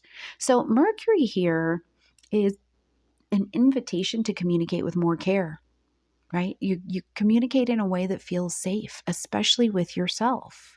So this is a great time under this transit to, first of all, review your habits and ask, is the way I'm living sustainable, right? This is a very mercurial thing. Let me just think about this. Is the way I'm living sustainable? Because this energy supports writing, talking, organizing, refining, anything you need related to your wellness, but it has to be in a way that's more aligned with being emotionally sensitive. So if you are feeling that, if you're feeling more emotionally sensitive at work or around work, or you're more intuitive in how you're approaching healing, listen to your gut, listen to your heart, listen literally, listen figuratively. Your body, your nervous system, your energetic system is a messenger now, and it knows how to help you. So let's say, you're going on about your day and you pause midday and just put your hand on your heart, or you put your hand on your belly. And you realize the way I'm moving or my schedule today is really burning me out. And you make one small change. You decide, I'm going to rest just 5 minutes in between calls, or I'm going to just rest 15 minutes before I zip off to that next thing. It seems small, but it could change your entire week with this one small act. Now, on the 9th, we've got Jupiter moving into Cancer, which is a big deal. And Jupiter, as one of our tutors, which if you are in my school, if you are in my classes, when the tutors and the professors are doing something, it's a big deal. This is one of the biggest shifts of the year. Jupiter coming into your 6th house is for the first time in over a decade. So it's beginning this year-long journey of healing, but it's healing through structure, through service, through devotion to your own well-being. Because if you take care of you, you can fill some other cups as well. Jupiter in Cancer wants you to grow, but not through grinding. It wants you to grow through nourishment, through safety. So this is a powerful time over this next year to look at how can you upgrade your health, realign with whatever the best work-life balance is for you, or step more emotionally and meaningfully into some form of service that really brings safety and security. You don't have to prove your worth. You don't have to prove your worth. You may be being required to prove your skill, but not your worth, okay? You just have to show up. And if you show up with heart and you show up with those skills in hand, you're likely going to be able to start avoiding burnout, right? You're going to likely be able to be in a position where you say, oh, I just need to refine this one thing and it would bring me a little bit more safety and nourishment. So I'm going to hire that coach. I'm going to change my schedule. I'm going to start taking lunch breaks again where I'm not working and eating. There's this place where slowly your body and your nervous system are starting to retrust you again. And in that trust, you're going to be able to be of service in a way that I think you never thought you could be. Now, here we come on the 11th with the full moon happening in Sagittarius, and this lights up your 11th house space of community, dreams, friends, collective, a long-range vision. Your tribe also belongs in your 11th house space. So something that you have outgrown, whether it's a group, a goal, a social identity, it's under review right now. It's being illuminated because the full moon asks us to end something, acknowledge something, or to make an adjustment, right? So this is a truth-telling moon. That's Sagittarius for you. This is a truth-telling moon, but it's asking you to tell the truth about, does your current tribe, your current circle support your future vision? It's also a great time to release an old vision or version of what success looks like to you. Because maybe your big dream has evolved, and that's not failure, that's evolution, that's wisdom. So maybe you're going to quietly unfollow some people online, or you're exiting a group that doesn't feel aligned anymore, And it doesn't come with drama. It comes with peace. That's how you'll know you're moving in alignment. And then suddenly this space opens up for you to find something new where you're like, wow, yeah, that's the truth of what's alignment for me. Okay, on the 15th, this is a big day, and I would love for you to make some space around this because the changes are abundant. Now, we're going to have Mars squaring against Uranus, and that is Mars, a messenger, squaring against a professor. Anytime we mess with one of the professors, we're going to create a shift in life, and that is a big deal. You learned that in my school. Then we've got both of our tutors, Jupiter and Saturn, squaring against each other. So let's talk about this. Mars in your 7th house, squaring against Uranus in your 4th. This is triggering Uranus very electrically, like a snap, triggering some kind of unexpected tension in your partnership, or let's say your home dynamics, okay?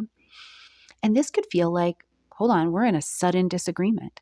We're in an emotional eruption. Or no, I see very clearly that I need to set a boundary here, right? For some reason, this boundary has been here, but I need to clarify that boundary. And the deeper question of Mars-Uranus here is, are your relationships helping you feel safe, or are they destabilizing your inner peace, and what can be done about it? And then meanwhile, back at the ranch, all on the same day, we've got Jupiter and Saturn squaring against each other. And these are our two tutor planets. They're helping us unfold what Uranus is bringing us to our attention. So Jupiter and Saturn are pushing you to balance out your expanded need, Jupiter, for health and wellness and service, with this new mental framework, right?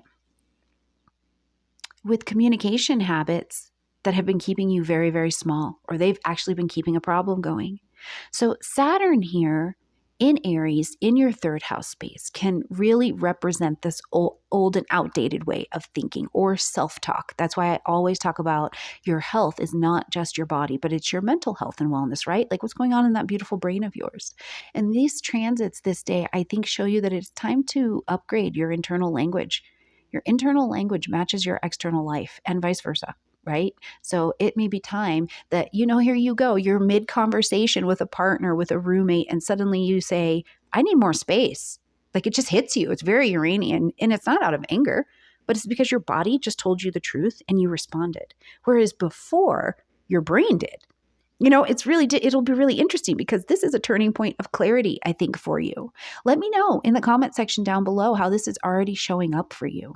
On the 17th, after Mars has caused this whole hullabaloo, it moves on and gets into the vibration of Virgo, lighting up your 8th house space. Now, as Mars comes into your 8th house, it is looking for transformation in intimacy. You see into me, assets, our finances, shared power, transformation, detox. So this is not a surface level transit. It's an invitation to take action on healing that has been hidden, right? Old shame, old money patterns, old trauma, old relational and intimacy wounds.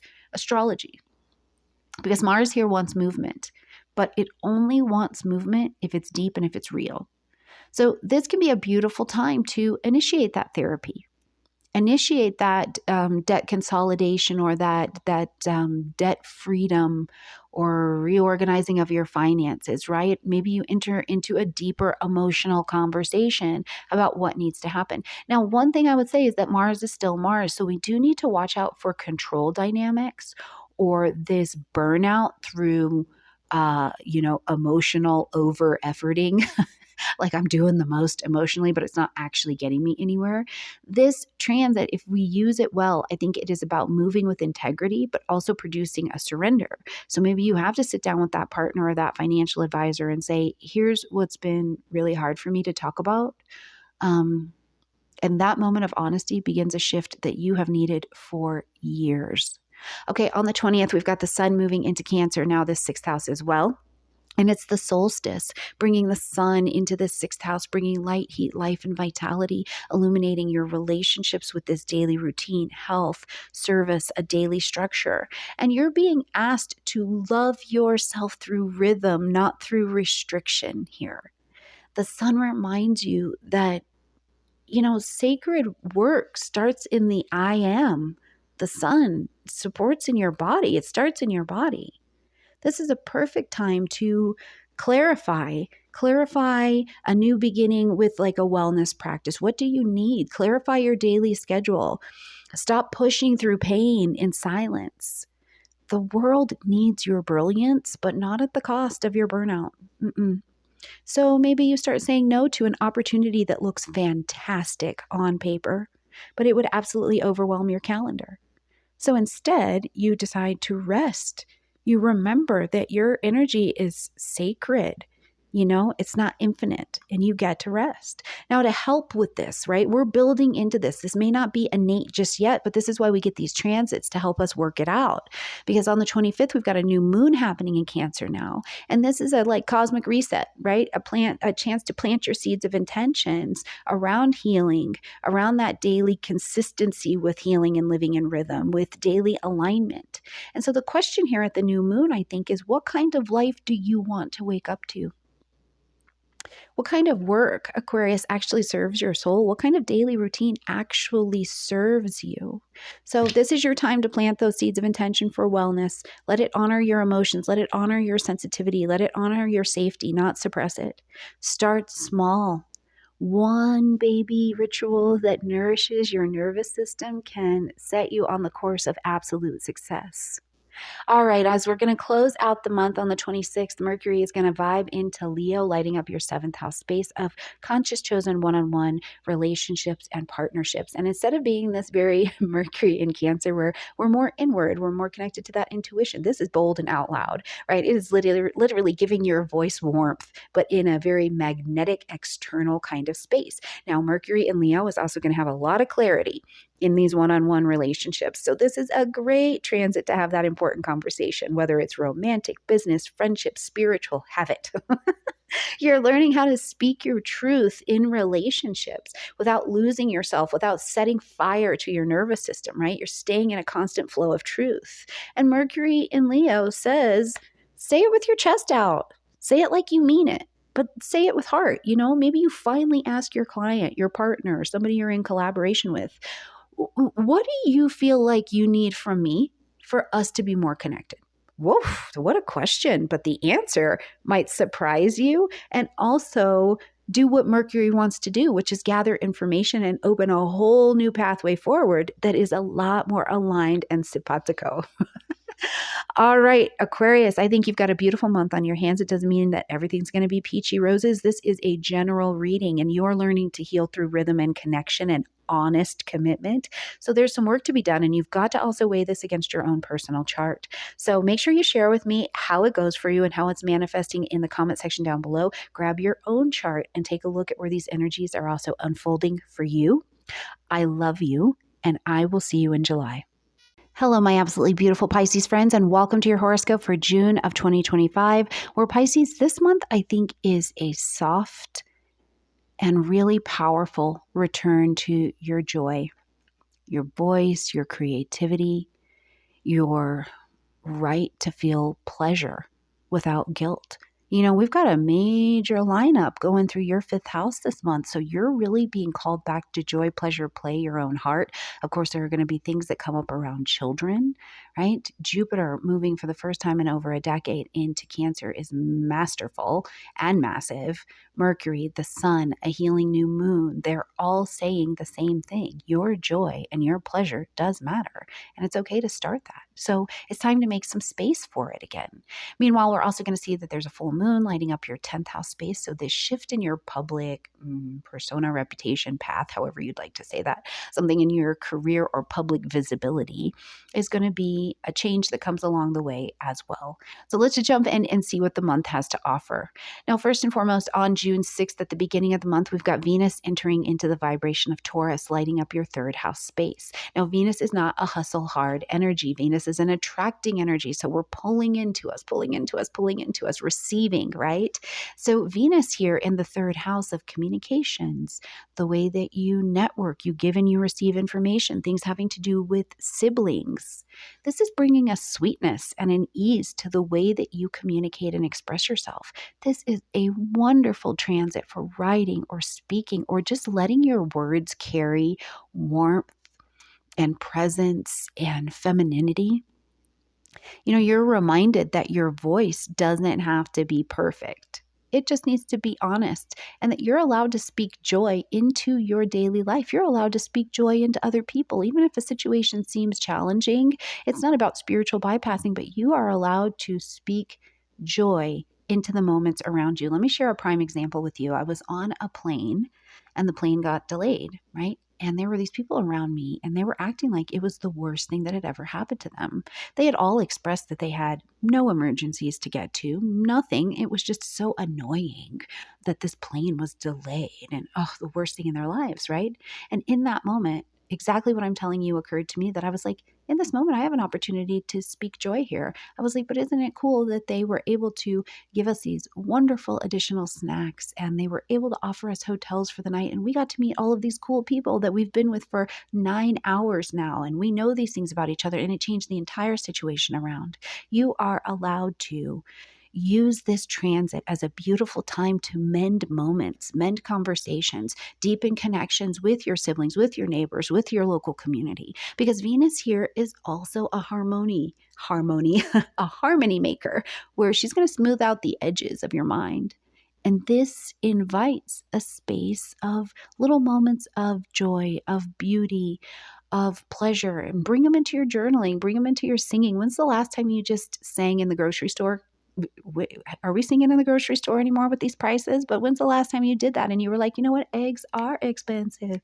Eggs, they are expensive, right? You know, like bring it up. Bring a little poetry and a little sweet into the day. Now, when we get to June 8th, Mercury moves into Cancer, lighting up this 5th house space. Okay, as Mercury is here in your 5th house of creativity, romance, play, expression, conception, we conceive things like people, we conceive things like businesses. But this is also a place where our children get a lot of activity going on. But this transit makes it a beautiful time to share and connect with things from the heart. So whether it's art, you're flirting, you're playing, you're storytelling, you're sharing something with your children, you know, this transit allows you to become fluent in the voice of feelings, right? So it's an incredible transit for speaking from your joy, from your heart, not to entertain, but simply to express something that is real and to express what brings safety into your life. So if you feel more creative than usual during this transit, or you're more sensitive in your romantic relationships, either way, speak your truth with some softness. This is a beautiful time to say, I love you. This is a beautiful time to say, I made this for you and I want to share it. Whether it's a poem, or you're accepting a noodle necklace from that cute child of yours, whatever it is. There's nervousness, but don't let that pride push a really beautiful heart-led moment out of the way. Now, on the 9th, we've got Jupiter moving into Cancer, and this is a big deal. And if you're in my transit class, you know that Jupiter is one of our tutors, so it's making a move, and this is important, because this is expansion. This is launching a year-long cycle of really creative growth, of really big radiant expression. And you haven't had this opportunity to work like this for over a decade. But Jupiter in Cancer, though exalted, it's gentle, it's nourishing. It grows what you care about. It grows what you're telling life you care about. So if you care about some stuff right now that is distracting you, it is draining you, Jupiter's going to expand it at first, and you've got to pull this in and get this together. Okay? Your children, your art, your laughter, your pleasure. These things are no longer extras. They're very valid and very vital, and Jupiter would like to expand them in this area of your chart. So this is a beautiful year to create, to date, to express, to teach, to become a parent of something in some form, whether that's literal or symbolic. The only guidepost, I don't want to say rule, but the only guidepost I would give you is that it has to feel aligned with your soul. But it has to come from the heart. It has to come from a place of safety. Does your nervous system feel safe to express a joy? Because Jupiter is about blessing that joy. But you have to let it lead, and you have to give it something very specific to be like, I'm joyful about this. Now, on the 11th, we've got a full moon happening in Sagittarius, fellow mutable energy. And the full moon asks us to end something, acknowledge something, or to make an adjustment. And this is an illumination of your 10th house of career, your legacy, your public reputation. How do we see you and know you in public? So something about your role in the world is in sharp focus here. Whether it's recognition, whether it's release, whether it's redirection, whatever it is. If you've outgrown an identity or a title, this lunation is like, we need to be honest about that. Let's just be honest, because this is a moment of truth, and let it be a moment of truth. What version of success, Pisces, are you chasing? And does it still fit? Is it your version? Or is it an old one that you just keep pushing, but it's like backing you into an exhausting wall? This is a moment at this full moon where you get to choose visibility in your life, in your field, that feels real and not performative. Maybe you decide not to renew a professional contract or a professional membership because it's draining your spirit. You're like, I don't actually see the value of this anymore. And instead you go with something more aligned. You don't need the spotlight. You just need purpose. You need to feel purposeful in how you're living your life. Now, the 15th is a big day for our month. I would love for you to make a lot of note around this, Pisces. It is a big day. We've got Mars squaring against Uranus. So we have a messenger squaring against a professor. When one of the professors is activated, big things are coming, big changes. And then both of the tutors are squaring against each other. So again, if you're in my classes that the professors and the tutors we really need to be paying attention to what they're doing, but especially the professors. Okay, Mars is lighting up your 6th house, and it's squaring against Uranus in your 3rd house. So this is bringing a shakeup, right? An electric snap or spark to your routine or to your mindset. So this can be an energy where you feel overwhelmed by small tasks, or there's like a sudden shift in the schedule and you're feeling a bit overwhelmed. But what's really underneath that is a deeper truth. Your nervous system is tired. It's running on old programming. This isn't working anymore. Now, at the same time, our tutors who help us unfold these energies are squaring against each other between your 5th house and your 2nd house. So you may be learning to root your creativity in a lot more confidence, because this is going to be about asking you, do I trust that my joy and my voice and my gifts are valuable enough to sustain me? This is no more downplaying. This is no more waiting for permission. So maybe what this looks like is you do cancel that very busy work commitment because I need to take a breath. I need to take a breath. I am so burnt out.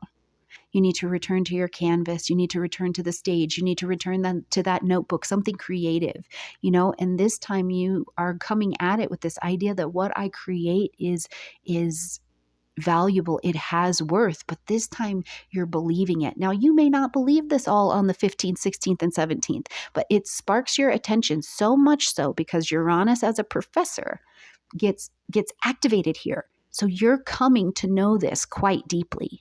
Now, after Mars does all that hullabaloo on the 17th, it's going to move on and get into Virgo and light up your 7th house space of conscious chosen one-on-one relationships and partnerships. So this is bringing a bit more of a discerned and assertive energy to your conscious chosen one-on-one relationships, so you may feel more decisive about who you want to build a life with, who you want to partner with, and what we need to, Virgo, who's ruled by Mercury, what we need to talk about. I think Mars here gives you the courage to speak clearly, to set boundaries, and to take actions in any way you're going to make commitments with other people, but in a way that's more collaborative. So, it's really a good transit to align with people who match your energy, who match your values, but it's also a time to watch for Mars and to watch for Virgo, watch for conflict, and conflict especially that comes from projection, where you're projecting something about what you're thinking and seeing and feeling onto someone else. So use this transit to have discernment, speak truth, but try and speak it not from the wound, but from a discerned, more healed place. Maybe you've got to sit down with a partner or a client or a friend and you have to say, here's what I need going forward. And you're clear, you're kind, you're in your power. The conversation might be Martian, it might be tough, but it brings some good clarity and movement to the table. You could also be on the other side of that, where someone's having to tell you, here's what I need moving forward, and you're needing to listen and to receive and respond, okay? On the 20th, the sun moves into fellow water energy Cancer, lighting up your 5th house space. The solstice is here. And it's bringing a shift, a new beginning into this 5th house. We've got the sun joining Mercury and Jupiter over here, your heart, your passion, your expression. The sun moving into Cancer is an annual reminder that you're allowed to feel good, right? Every year, I want you to come here and say, Auntie Stormie said that I'm allowed to feel good. And I want you to remember that from here on out. If you never visit any other horoscope that I ever do, please remember that this time of the year, every year, is when you are reminded that you're allowed to feel good. The sun here brings life, heat, life, and vitality. It brings a life force back to your creative, your romantic, your beginning, your joyous energy. Now, this can be true also for your children. Do they need some feel good in their life? When's the last time you saw your children actually enjoy? So this is a time for letting yourself, letting your children, letting your thing that you're at a new beginning be seen as you really are, not as a healer, not as a helper, not as a guide, not as a transformational specialty, not as a mother, right? But as a whole person with needs, desires, dreams, and joys. And that isn't selfish. That is sacred.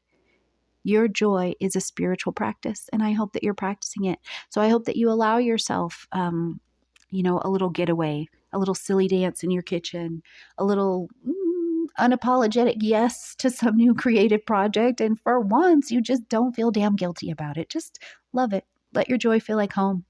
All right, on the 25th, we've got a new moon happening in Cancer to further support all of this. And it invites you to begin again, not with pressure, not with care, but with joy, right? What wants to be born through you? What wants to be born through you? Is it a story? Is it a baby? Is it a new version of self-love? Is it a new relationship with your children? Are your children birthing something new? But this moon honors the part of you that that honors and craves that joy and color. So set your intentions around creativity, around consistency, around being safe and nurtured in your creativity, right? As we get to the 26th, Mercury is now going to shift into Leo to leave us in this month.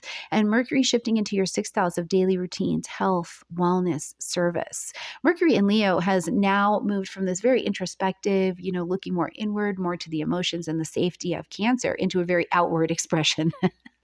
right? It's like it's giving you clarity and confidence to organize your life around what matters. It's like, in my daily routine, my nervous system has said, I need 5 to 10 minutes to just be quiet in the morning, or I need this kind of morning routine. Or, Mercury is still a business energy. Maybe you're pitching an idea to a client. You want to do some kind of launch. You want to pitch an idea to a spouse or to your household. You're speaking more boldly about your needs and about your ideas, especially if you are being in service with them, right? You're like, I found a creative way for us to schedule this day-to-day life that we are in.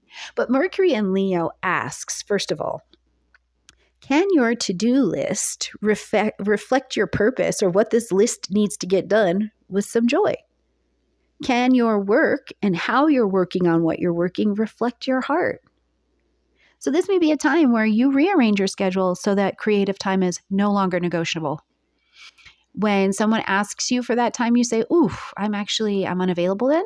And you feel power from it. It feels like self-respect, right? I cannot wait to see how you honor your joy, how you honor the joy in your children or in the things that are coming and being born from you this month, Pisces. So I hope that you will share with me in the comment section down below.